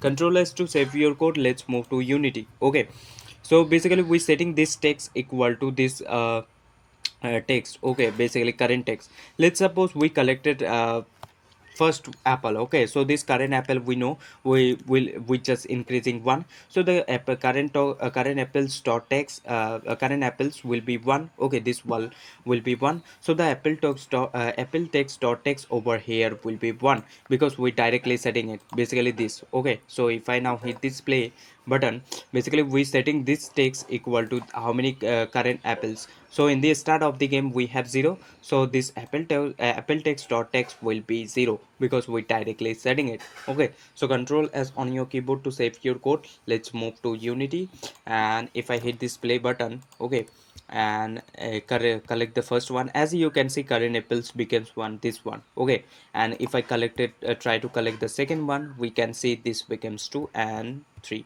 Okay, so I hope you get the idea how UI works, how you can integrate UI to and numbers and update it. Okay, all of the things that you wanna do in your game.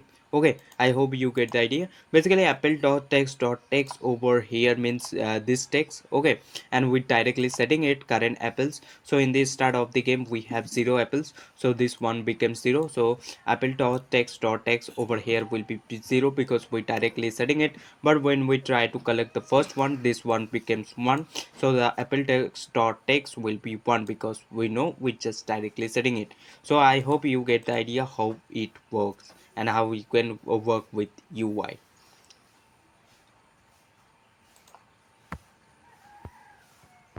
Before you make the game over UI, you should make the canvas. If you haven't created yet, sorry, haven't created yet, go over to hierarchy, right click or hit this plus icon, then go to UI and then select this canvas in the bottom. Okay, and go over to bottom, go over to canvas and move to inspector. In the bottom you can see canvas scaler, so select constant pixel size to scale with screen size. Okay, and choose resolution in the X 1920 in Y 1080. So once you done, right, I'm gonna drag this canvas in the top of hierarchy so we can see it, and I'm gonna right click on canvas. Okay, right click on canvas, then go to UI and select this panel. Okay, and if to focus on it, let's resize this panel. Hold down alt on your keyboard so it will resize it from center. Okay, center, and I'm gonna move to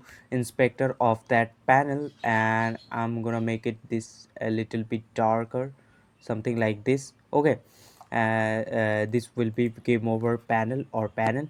I'm gonna right click on panel. Okay, right click on panel, then go over to UI and then legacy and then text. Select that text. I'm gonna what I'm gonna do, I'm gonna resize this text. Now click on move to inspector. Okay, and hold down alt on your keyboard and select this bottom one, or you can select I'm gonna select this top. Okay, top, this one, top.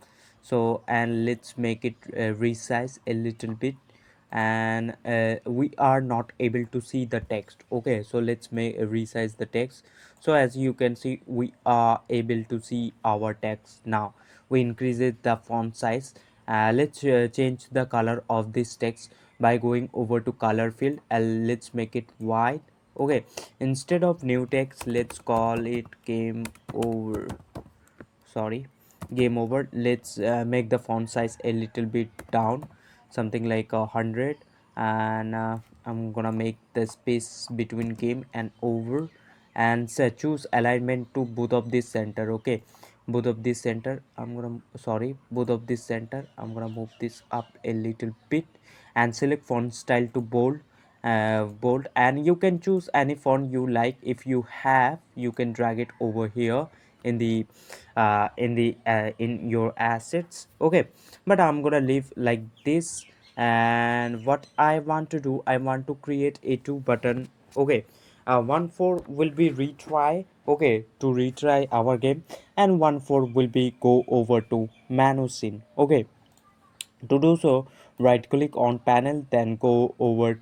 Then what I want to do, so let's create two buttons. One will be the menu one, and one will be the retry one. Okay, so right click on panel, then move to UI, then select legacy and then button. Okay, and what I'm gonna do, go to inspector. Okay, click on rect transform over here, hold down alt on your keyboard and select this bottom left one. Okay, bottom left one, and let's resize it. Let's resize it. Okay, hold down alt on your keyboard so it will resize from the center. Okay, I'm gonna move this over here. Let's make it a little bit larger. Let's move it over here, and let's call this button to instead button to menu button. Okay, menu button. And let's increase the font size in our button, inside of our button. So let's make it 50 instead, so we are able to see now. And let's choose font style to bold. Okay, and to choose, if you want to choose another color, it's up to you, but I'm gonna leave like this with black. And instead of button in the text field, I'm gonna say menu. Okay, menu. So why we selected that this bottom left one? If I try to resize this case screen, you can see the button just staying right there all the time, even I am just shrinking down my screen too small. Okay, so that is the reason of selecting like those. It will stay whatever position you just want to hang that up. So let's duplicate this button one more time, and let's move it over to here. It will be retry button. So control D to duplicate, and let's rename this button to retry instead, retry button. Okay, and move it over here.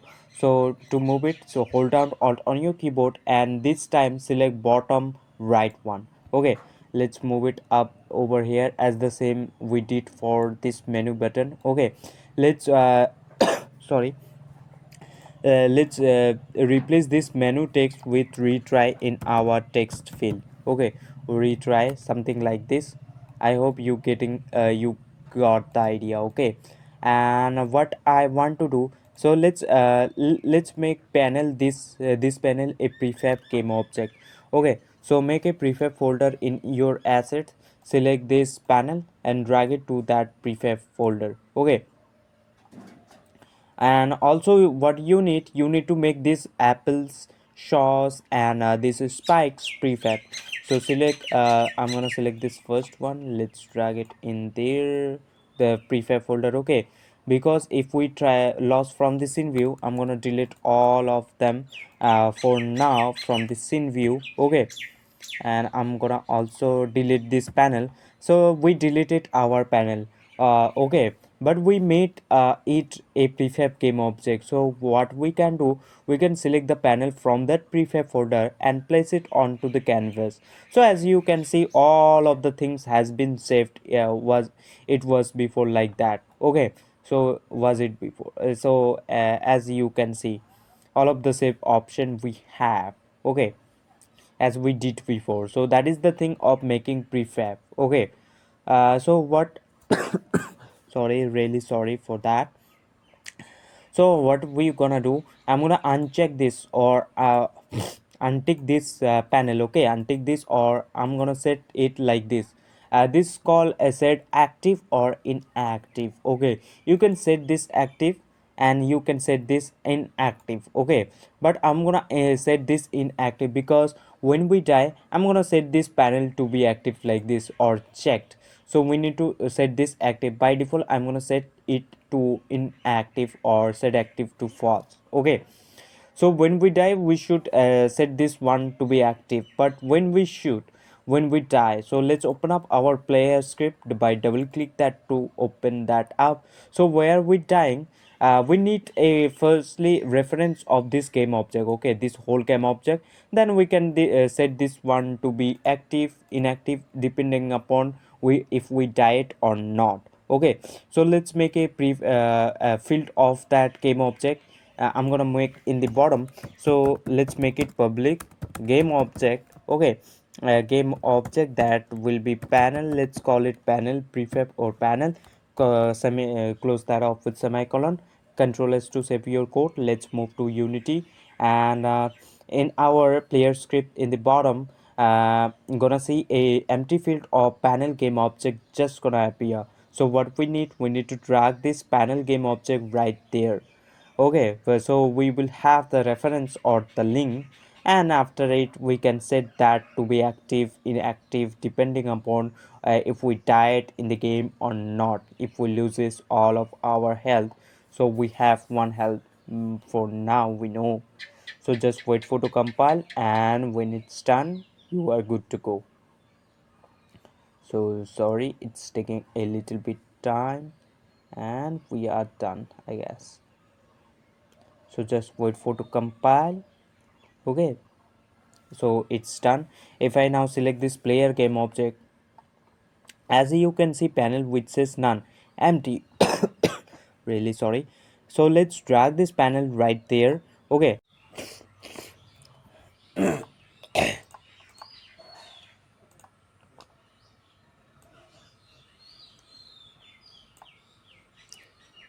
let's drag the spike or in the scene so we can tie.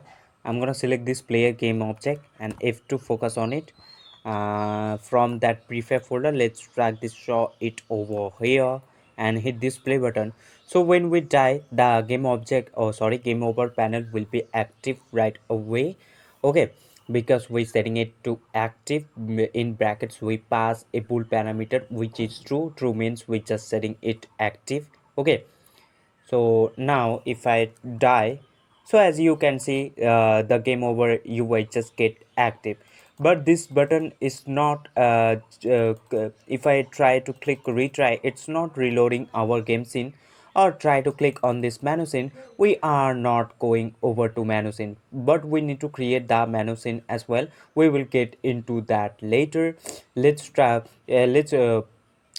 about for now this retry button. Okay, so let's create a script in the assets. Okay, so go over to script folder, right click, create C# script, and name it to game over, something like that, and select this panel which is the game over panel. I'm gonna set this one to be active for now.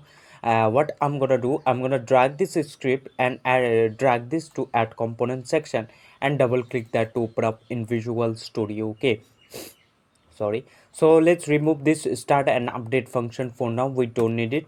Instead we will use using unity engine dot scene management. Okay, basically we just want to reload our scene. When we try to click on this retry button, we should reload our game scene one more time. Okay, so that is the reason, to reload scene, to switch scene, to go over to next scene, we need to use this namespace using unity engine. Okay, unity engine dot scene management. Okay, and close that of semicolon. So this function, sorry, this namespace you need to include in the top of your class when you just dealing with switching scenes. Okay, so what we want to do, we want to create a function, and we're gonna hook this up to with retry button. If I select this panel and go over to this retry button, we can see in retry button. Okay, F2 focus on it, a retry button. In the bottom we can see on click event. Okay, so we can call any function over here by hitting this plus icon, and we need to drag the game object in which game object the script is setting on. So in our case we added that script game over script to our this panel game object. So what we have to do, we need to drag this panel game object right there. Basically in which script the script is setting on. So in our case panel, then we wanna go, we have to select the function. So just click on that, we need to game over. We haven't made that function for retry button yet, so let's make it first, and after it we can do. Okay, so I'm gonna what I'm gonna do, I'm gonna go over to retry and I'm gonna subtract it for now. So let's open up our script one more time. So let's make it public, so we can call that function from over here. Okay, so make sure you are making it public. For function we have to type void, and let's call this retry, and make some first bracket and some curly bracket. So firstly we want to see the message if it's really working or not. To see a message we have to type debug.log, we know, and in quotation we can type whatever we want to say. So let's say retry or reload game scene. Okay, something like that, reload game scene, sorry, reload game scene, and close that off with semicolon. Control S to save your code. Let's move to unity, and we need to hook that function to this button. Okay, else we are never calling it that function, and we know what that function is doing. Okay, so just wait for to compile, and gonna able to see what gonna happen. Okay, what's gonna happen. Sorry. So as we need to hook that up, so select this retry button, go over to bottom, on click, hit this plus icon and drag the game object in which game object the script is setting on. So in our case panel, so let's drag the panel right there. Okay, and we need to select the function, so let's go over to game over script first. Basically this is script, game over. Okay, and in game over script we created that retry function, so let's move to game over and we created this retry function, so let's select that. So make sure you made it public, else you gonna not able to say that function over here. Okay, so we hook that up. I'm gonna select this console in the bottom. Let's clear it and hit this play button and try to click on this retry button. That function will be called out and we know what that function is doing. It's just printing out the message in the console says reload the game scene. Okay, so let's click on this retry. Oh, as you can see, whenever I try to click on this retry, we can see the message just getting pumped out. Okay, popped out in the console right away. So that is cool thing, basically it's working. So what we wanna do, instead of just showing that message, we also want to reload our game scene right away. So let's open up our script one more time. Okay, after we print out the message, we want to reload this game scene one more time. Okay, by default I'm gonna set this panel to be inactive because in the start of the game this will not be set active. When we dash, then it should. So let's set this to inactive for now. Okay, so we want to reload this game scene one more time. To reload that, we need to use this function. It's called scene manager.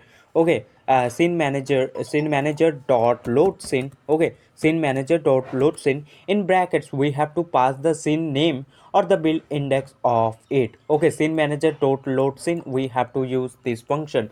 So if you want to get the build index of your scene, so what you need to do, so let's move to Unity. In the top left you can see, okay, file, so click on that, then go over to build setting or control shift plus B shortcut key. Okay, and you can see in the scenes in build field we have scene sample scene which says 0. So in my case, or in our case, the name of the scene is sample scene. You can see it over here, or you can see that directly to hierarchy, as you can see sample scene. So in quotation you can pass the name of the scene. Okay, or else you can pass the build index of it. In the right you can see the build index which is 0 in our for sample scene. Okay, so it's up to you what you wanna do. So in my case I'm gonna pass the name of the scene. So in quotation we have to type the scene name which is sample scene. Okay, sample scene, and close that off with semicolon. Control S to save your code. Let's move to Unity, and once we try to click on retry button, the scene will be reload right away. Okay, which is our case sample scene. Okay, sample scene. So just wait for to compile and gonna able to see that change. Okay, so if I hit this play button in the top now, okay, if I hit this play button in the top now, sorry, in the top, we're gonna able to see the game of that panel will be active. And after it, once we try to click on that, so as you can see we died and this game over active got get active. But when I try to click on this retry button, so as you can see the sample still loaded up one more time. So once I died one more time, so if I try to click on this retry once again, as you can see the just game scene just reloading once we try to click on that retry button. Okay, so basically that's working fine. So I hope you get the idea how it's working. Okay, you can switch any scene you want, it's up to you. Scene or another scene, you need to go over to assets, then scenes folder, right click on it. Okay, right click, create, then go over to scene. Okay, scene, click on this, and let's call this whatever you gonna name it. I'm gonna name it menu, and double click that to open up in that scene. Okay, so as you can see, we have main camera by default. Okay, this is our menu scene, and we can change the color of the main camera by selecting main camera, going over to inspector and background. You can change any color you like. I'm gonna leave it like this. Okay, so what I'm gonna do, I'm gonna drag this background. Okay, we already made the prefab of it, so I'm gonna drag this background from that prefab folder and drag it to hierarchy, as you can see. As well as will do the same thing for grid. I'm gonna drag it to this in view. As you can see, we have the ground and the background. It's up to you, you can create this. Okay, so let's create the menu.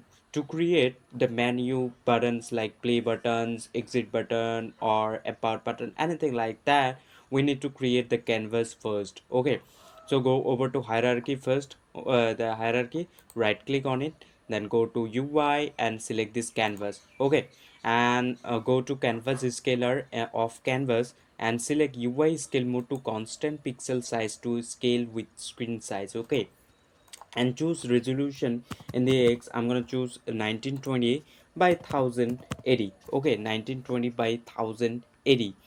This is our canvas, and if to focus on it, as you can see, we need to place all of the UI elements over here in canvas, like buttons, images, icons, text elements, etc, etc, things like inventory. Okay, so what I'm gonna do, over here we have the canvas. Okay, right click on this canvas, then go to UI and select this legacy and then button. Okay, let's call this button to be play button, and let's resize it. So we select the rect tool over here in the right and resize it. Hold down alt on your keyboard to resize it from center like this. I'm gonna move it over here and go to rect transform of that button. Okay, a rect transform of that button and click on this. Hold down alt on your keyboard and select this top one. Okay, and let's move it up a little bit down, something like this. So why we selected like selected though that. Okay, if I try to resize the button, okay, so as you can see, sorry, not resize the button. If I try to resize my resize my screen, as you can see, the button just go shrinking down or expanding upon the size of the screen. So that is the thing. Okay, sorry, a little sorry, I guess I have to over here. So it's just resizing. Okay, so let's make the text inside of that button a large. Okay, a little bit big, so we barely able to see that button text. Okay, let's make the font size of that button a little bit up, something like 50. Let's do it 80 instead, and choose font style to bold. Okay, normal to bold. Let's instead of button, let's say something like play. Okay, play, and let's resize the button a little bit, something like this. Okay, and we have our button. So this is our play button. So if we click on this play button, we should play our game. So we have on click event on this button. If I select the button first and go to inspector, in the button section down, we can see on click. So we need to hit this plus icon and need to drag the game object in which game object the script is sitting on, and we need to call a function. Okay, to play our game. So we will get into that later. So let's do for our exit button. Okay, so control D for duplicate, and for this now we will go to let's rename this button instead of play button to exit button. Okay, exit button. And what we want to do, go to rect transform of that, hold down alt on your keyboard, and for this time select this bottom one. Okay, let's move it a little bit up, something like this. And instead of exit showing that play, okay, let's replace the text inside of that text field with exit. Okay, something like this. Let's move them a little closer like this. So now it's fine, we have play button and we have exit button. Okay, if we just click on this play button, we should play our game, and if we click on this exit button, we should quit our game right away. So let's make a script for that. Okay, go over to assets first, right, then script, right click, create C# script, name it to scene management script, scene management or anything like that. Okay, and select any game object of your hierarchy and attach that script.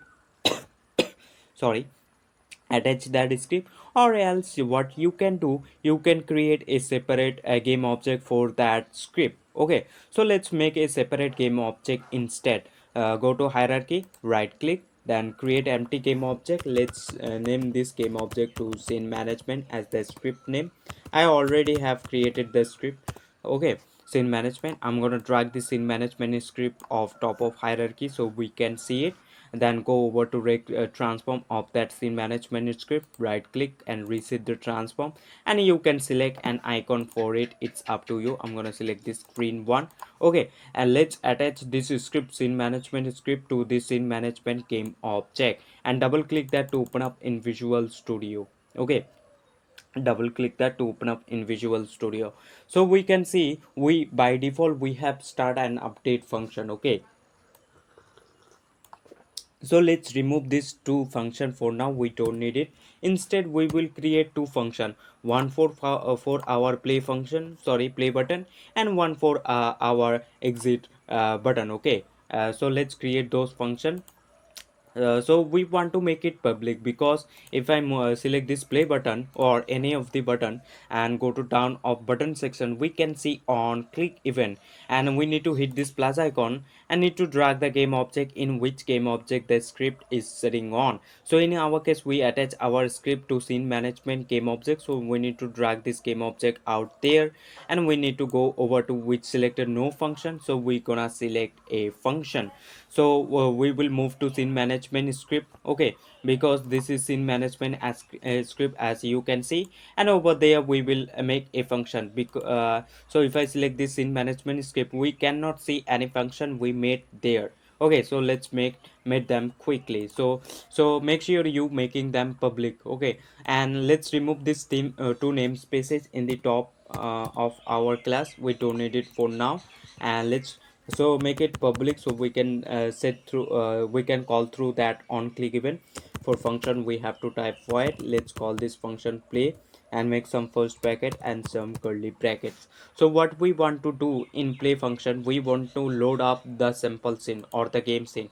So if I move to scenes folder one more time, and if I open up this sample scene and save it, what you have done to menu scene. Okay, save it the progress, so I'm gonna save it. So we want to load up this scene. Okay, sample scene, so we have to pass the scene name or the build index of it. Okay, so I'm gonna go over to menu scene one act once again by double clicking on it. Okay, so what we want to do, if we so we want to load up the sample scene or the game scene. So to load up any scene or switching scene, loading next scene, we need to include this namespace in the top, which we know using Unity engine. Okay, Unity engine dot scene management. Okay, scene management, close that off with semicolon. So once we try to click on play button, we should load up our game scene. Okay, to load up the scene we need to use this function. It's called scene manager dot load scene. Okay, so this sorry, not a scene, so load scene. So we can see scene manager dot load scene over here will take the build index, scene build index, or you can pass the name of the scene. Okay, which in our case sample scene, in quotation we have to type.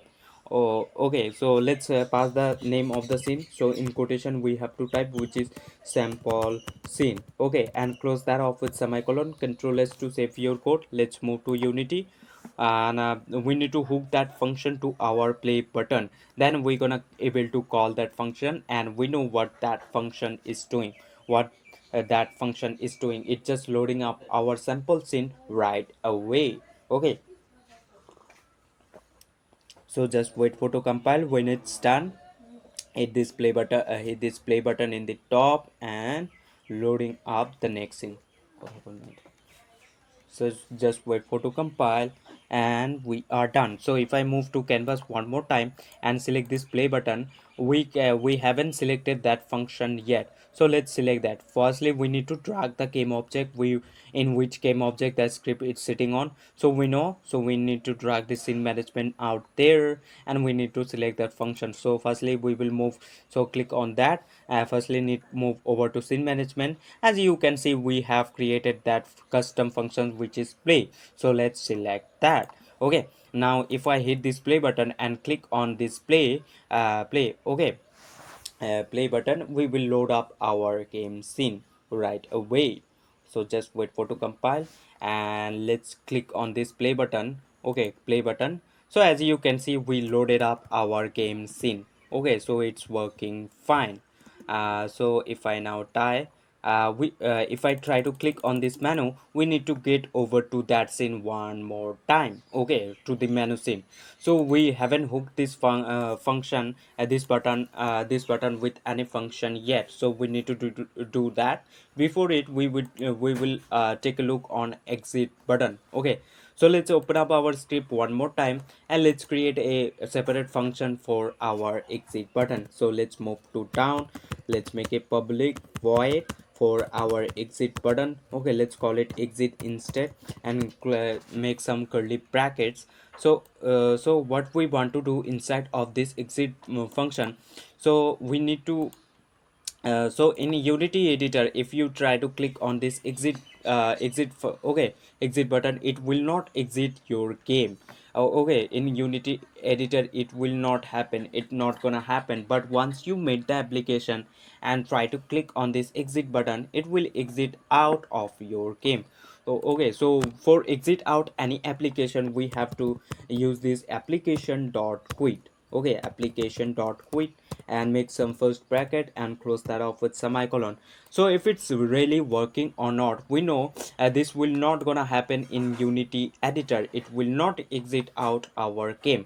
Okay, so to see it's properly working or not, let's print out a message in the console first. Okay, to print out we have to use, we know, debug.log, and in quotation let's say exit. Okay, exit, and close that off with semicolon. Control S to save your code. Let's move to Unity, and we need to hook that function to our exit button to exit out our game. Okay,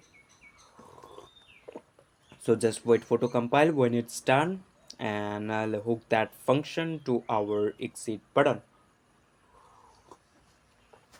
So just wait for the compile, and it will take a few moments. And once we're done, so if I select this exit button, okay, and let's go in the bottom, we can see button section on click event. So hit this plus icon. So we need to drag the game object in which game object the script is sitting on. So we know in our scene management script, not sorry, scene management game object, and let's select that function. So firstly let's move to scene management script, and then choose this exit function. Okay, so if I now hit this play button and choose select the console in the bottom. Okay, select the console and try to click on that exit button, the message will print out right away because we just printing out that message. Okay, so as you can see, exit just getting popped up once I try to click on this exit button. Okay, but it's not quitting or exit our game. Okay, it's not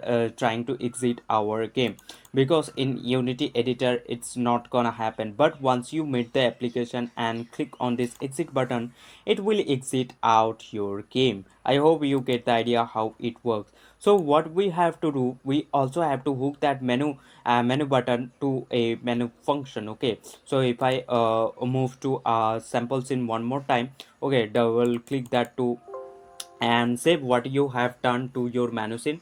Save it. Okay, save it, and let's move to, if I now hit this play button, and once I die and try to click on that menu button, we are not get redirecting to menu scene because we haven't hooked that menu button yet to any function. Okay, we need to hook that up. So if I just die, So as you can see, if I click on this menu button, we're not going back to menu scene. Okay, we need to hook this button to a function. And now if I try to click on this retry button, and we are loading our game scene. So let's hook that up menu button. So if I go to canvas, okay, then this panel, if I set this to active, and in that panel we created this menu button, as you can see. So we have created a game over script. So let's open that up. We know only created the retry function. So let's create a menu function for a menu button, okay, to load up our menu scene. So let's create a function, let's create a function. So public void menu, okay, and make some first bracket and some curly brackets. So what we want to do in menu function, we need to load up our menu scene, okay. To load up our menu scene, basically if I move to Unity and then scenes, we can see in sorry since we have created this menu scene, as you can see. But see, you need to make sure this menu scene is also in scenes in build field, okay. To make sure it, you need to go over to top Unity first, and then top left in the file, then build setting or control shift plus B for shortcut key, okay. And over here, as you can see, we have the sample scene in there, only sample scene, we don't have the menu right there, okay. So what we need to drag this menu out there. Make sure it's in your scenes in builds field, okay. If it's not, drag that scene out there. So I'm gonna drag this menu scene in top, because the menu will be the first one, or the build index of it will be 0. So when the game start, menu will be a default scene, okay. So make sure it so that's why I just take it to the top, okay. So make sure the your menu, all of the scenes out here, okay, scenes in build, make sure it. So we have done the thing. So let's move to script one more time, okay. One more time over here in menu scene, what we want to do. So to load up any scene, we need to use this scene manager dot load scene function, okay, we know. And in brackets we have to pass the scene name or the build index of it. So if I move to one more time, file, then build settings, we can see the menu build index of that. Since build index is 0, you can pass the build index of it, which is 0, or else what you can do, you can pass the scene name, which is menu in our case. So I'm gonna pass the build index for now, okay, which is 0, okay. So let's pass 0 and close that up with semicolon. Control S to save your code. Let's move to Unity and let's go to and let's hook that menu button to menu function, okay. Sorry, menu function, and we are done. So just wait for to compile and gonna able to see.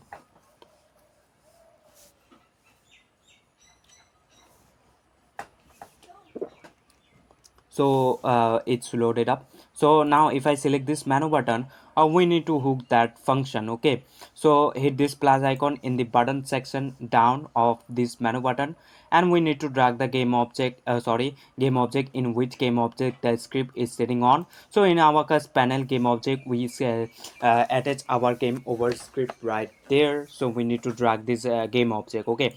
So I'm gonna select this menu button one more time, and let's drag this panel game object right there. In panel game object, we know in we attach this game over script. So let's move to that, and we created a menu function in there in that script. So let's select that, okay. So now we are done. So I'm gonna set this game over panel to be inactive when the game start. Once we die, this will be active, okay. So I'm gonna set inactive, and if I hit this play button and try to click on that menu, okay, we will redirect to menu scene, okay. So just wait for to compile, and you need to make sure scenes in build, okay, all of the scenes are right there. So just wait for to compile, and if I die and try to click on this menu button now, as you can see, we loaded up our menu scene. Okay, now if I hit this play button one more time, we're just playing our game. Now if I dive once again and click on this menu button, we loading up our menu scene. So I hope you get the idea how it works and how you can switch your scene. Okay, let's make the game victory. Okay, so I'm gonna disable this saw for now, so we can get end of the level. Okay, so select the player F to focus on it. So we just got into player. So over here, I'm gonna place a flag, something like that, and if the player just trigger or collide with that, the game just gonna be win. Okay, so I have over here in pixel adventure, so this call in start. Over here I have the curve, so I'm gonna drag it to scene view. So it seems pretty small, so let's select that sprite. Okay, go over to inspector and choose pixel per unit to 16, a less number, so sprite will be large. Okay, and select filter mode to point, no filter, because this is an pixel art. Okay, and after doing all of these things, click on apply. So as you can see now the cup is little bit larger, so make it a little smaller. Instead of choosing 16, let's choose 32 and hit this apply button one more time. Okay, 32 is fine. I'm gonna drag it over here, and what I want to do, let's add up a box collider 2D. Okay, let's add up a box collider 2D. Firstly, name this to cup, and let's add up a box collider 2D. So hit this add component and find over there box collider 2D, box collider 2D, and attach that. So we will edit the collider. Hit this edit collider. I'm gonna edit the collider something like over here. Okay, it's fine now. Okay, so once you find, click on is trigger to true. Oh, okay, basically checked. Is trigger to true, basically checked, and we need to assign this game object as a curve tag. Okay, to assign that, and you need to go over to inspector. In the bottom you can see, okay, tag, which is untagged. So click on it and click on add tag and hit this plus icon and name the tag you want to. So I'm gonna name it cup instead and save it. Let's go to again that game object one more time and assign that tag, which is untagged, to cup. Okay, now we assigned this cup as a cup tag. We assigned this cup game object as a cup tag. Okay, let's open up our player script one more time. Open up our player script one more time, and what I want to do over here, uh, let's go to on trigger enter 2D function, because we know we said that cup is triggered to true, so that's why we will use on trigger enter 2D function, and we know this function get called when we trigger with something. So let's check in the bottom if other, okay, if other dot tag, if it's sorry tag, if it's equals to cup as we assign it, make some curly brackets. So whatever we triggering with, okay, we are checking if that game object has tag which is cup tag. Okay, if we trigger with this cup, so we know this cup tag, we assign it as a cup tag over here. As you can see, if I select this cup, okay, so what we want to do, we want to win the game. Firstly, let's print out a message in the console. So we have to type debug.log and let's call win, own, or victory, something like that, victory. Okay, close that off with semicolon. Control S to save your code. Let's move to Unity. So once we trigger with this curve, the message will pop out in the console directly. It says cup. Okay, no, it's not says cup. It will say victory because we type over there victory. Okay, I hope you're getting the idea how it works. So just wait for to compile, and gonna take few second or few moment and we are done.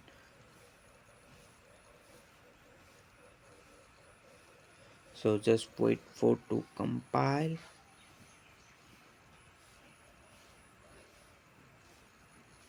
It's just taking little longer. I don't know what exactly happened. Okay, it's done now.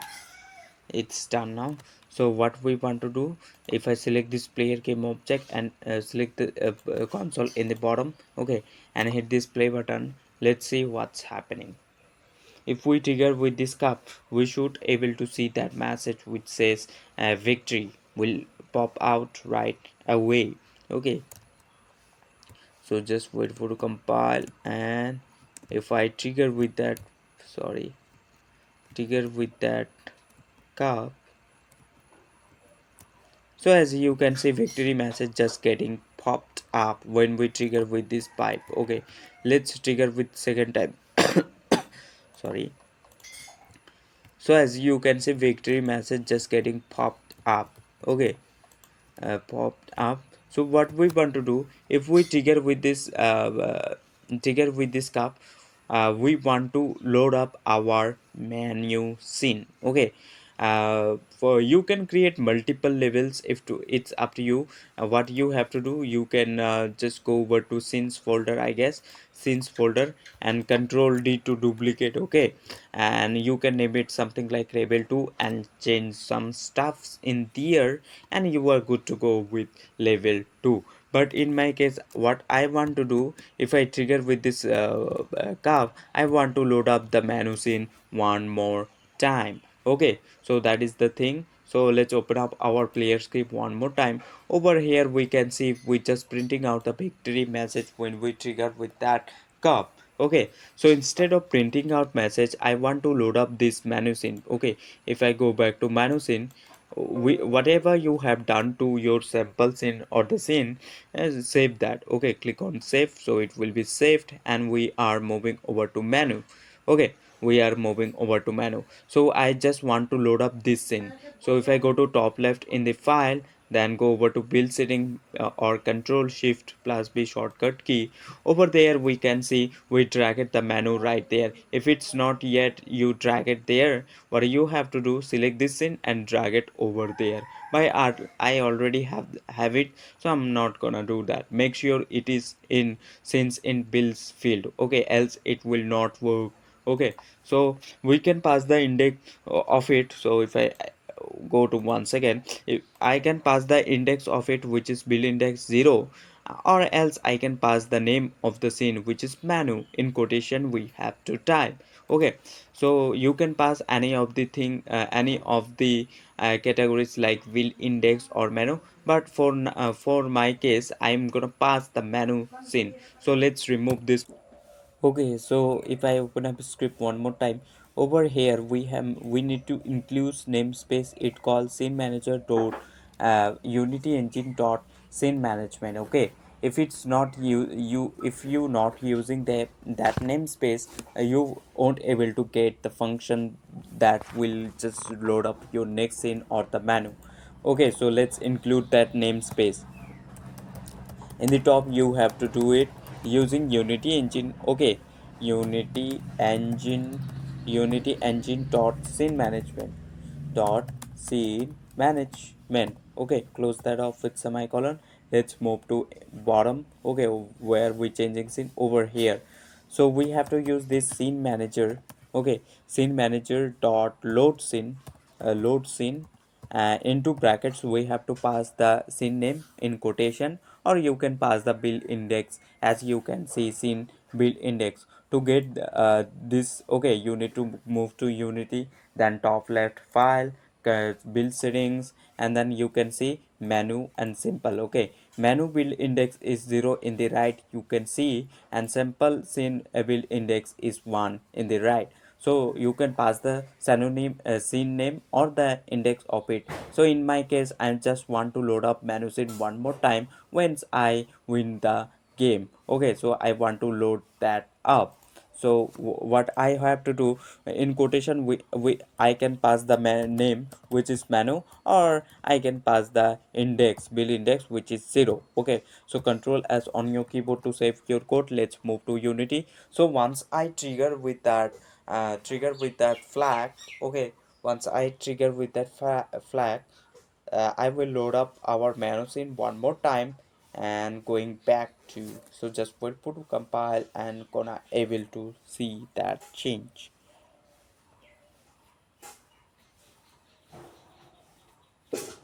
So just wait for to compile,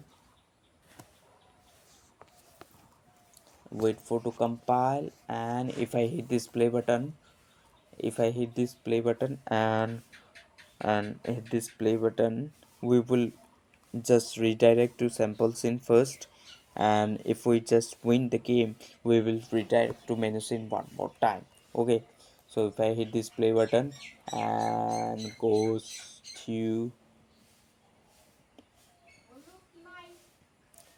goes to this cup, as you can see, we loaded up our main scene one more time. Okay, so now try to click the play button and let's see what happened in the next time. If I still try to collide with that flag, we should redirect to menu scene as we did. Okay, so as you can see, it's working fine. I hope you get the idea how you can load up scenes and play around with those. Okay, I'm gonna unplay this and do the level design. To do so, let's open up prefab folder over there. Let's drag some collectible items in the scene. Scroll your mouse to zoom out. Okay, so this is, I guess this is our main scene, menu scene. This is not, we need to go over to menu scene. That is our level scene. So double click that to open that up. Okay, let's drag some apple over here from that prefab folder. Okay, you make sure you make it made it prefab, and control D for duplicate. Select this move tool in the right and move it over here. Select both of this by holding down shift and control D, duplicate one more time like this. Okay, and let's drag some uh, spikes over here, something like this, something like this, I guess. Okay, this, something like this, and control T to duplicate one more time. I'm gonna move this to the right side, something like over here. It's fine now. I'm gonna drag a little spike over here. Okay, just do the level design. I'm gonna duplicate some apples by holding down shift. Okay, and duplicate to control D. I'm gonna move it over here. Okay, and also I'm gonna select a spike and move it. I'm gonna move it over here, something like this, and let's drag the straw over here, something like this. Okay, the level is pretty fun now. Okay, I'm gonna select the player game object and gonna move it down. Okay, if I hit this play button in the top, the player will move. If we just hold down A or D key and press the space key, it will jump. Okay, it will collect cherries, and then if they collide with this saw, it he will die. Okay, so let's collect some cherry. As you can see, we can collect, so I guess we are pretty close. Okay, we get, and we need to get a jump. Okay, let's retry the level one more time. We should make the jump a little bit. Okay, okay, so we are dying. So basically make the level a little easy. Let's make it a little easy. Okay, so what I'm gonna do, I'm gonna move it over here. Also, I'm gonna move this over here. Okay, it's now pretty fun. and gonna increase the jump height of the player something like 15. So click on overrides, apply all in the inspector of player, and if I hit this play button, the player will jump more than it was. Okay, so just wait for to compile, and let's collect some apples and jump on platforms and all kind of stuffs left to do. Okay, so let's oh my god, so I need to drag. Okay, so need to drag this shot a little bit over here, something like this. Okay, so if I hit this play button one more time and see the result what's really happening, then we are good to go. Okay, so let's collect some apples, and we collected, oh sorry, we need to, let's collect one more time. Okay, we are dying. So you can make the level as you want. Okay, it's up to you. Make it easy and it will be more fun to play. Okay,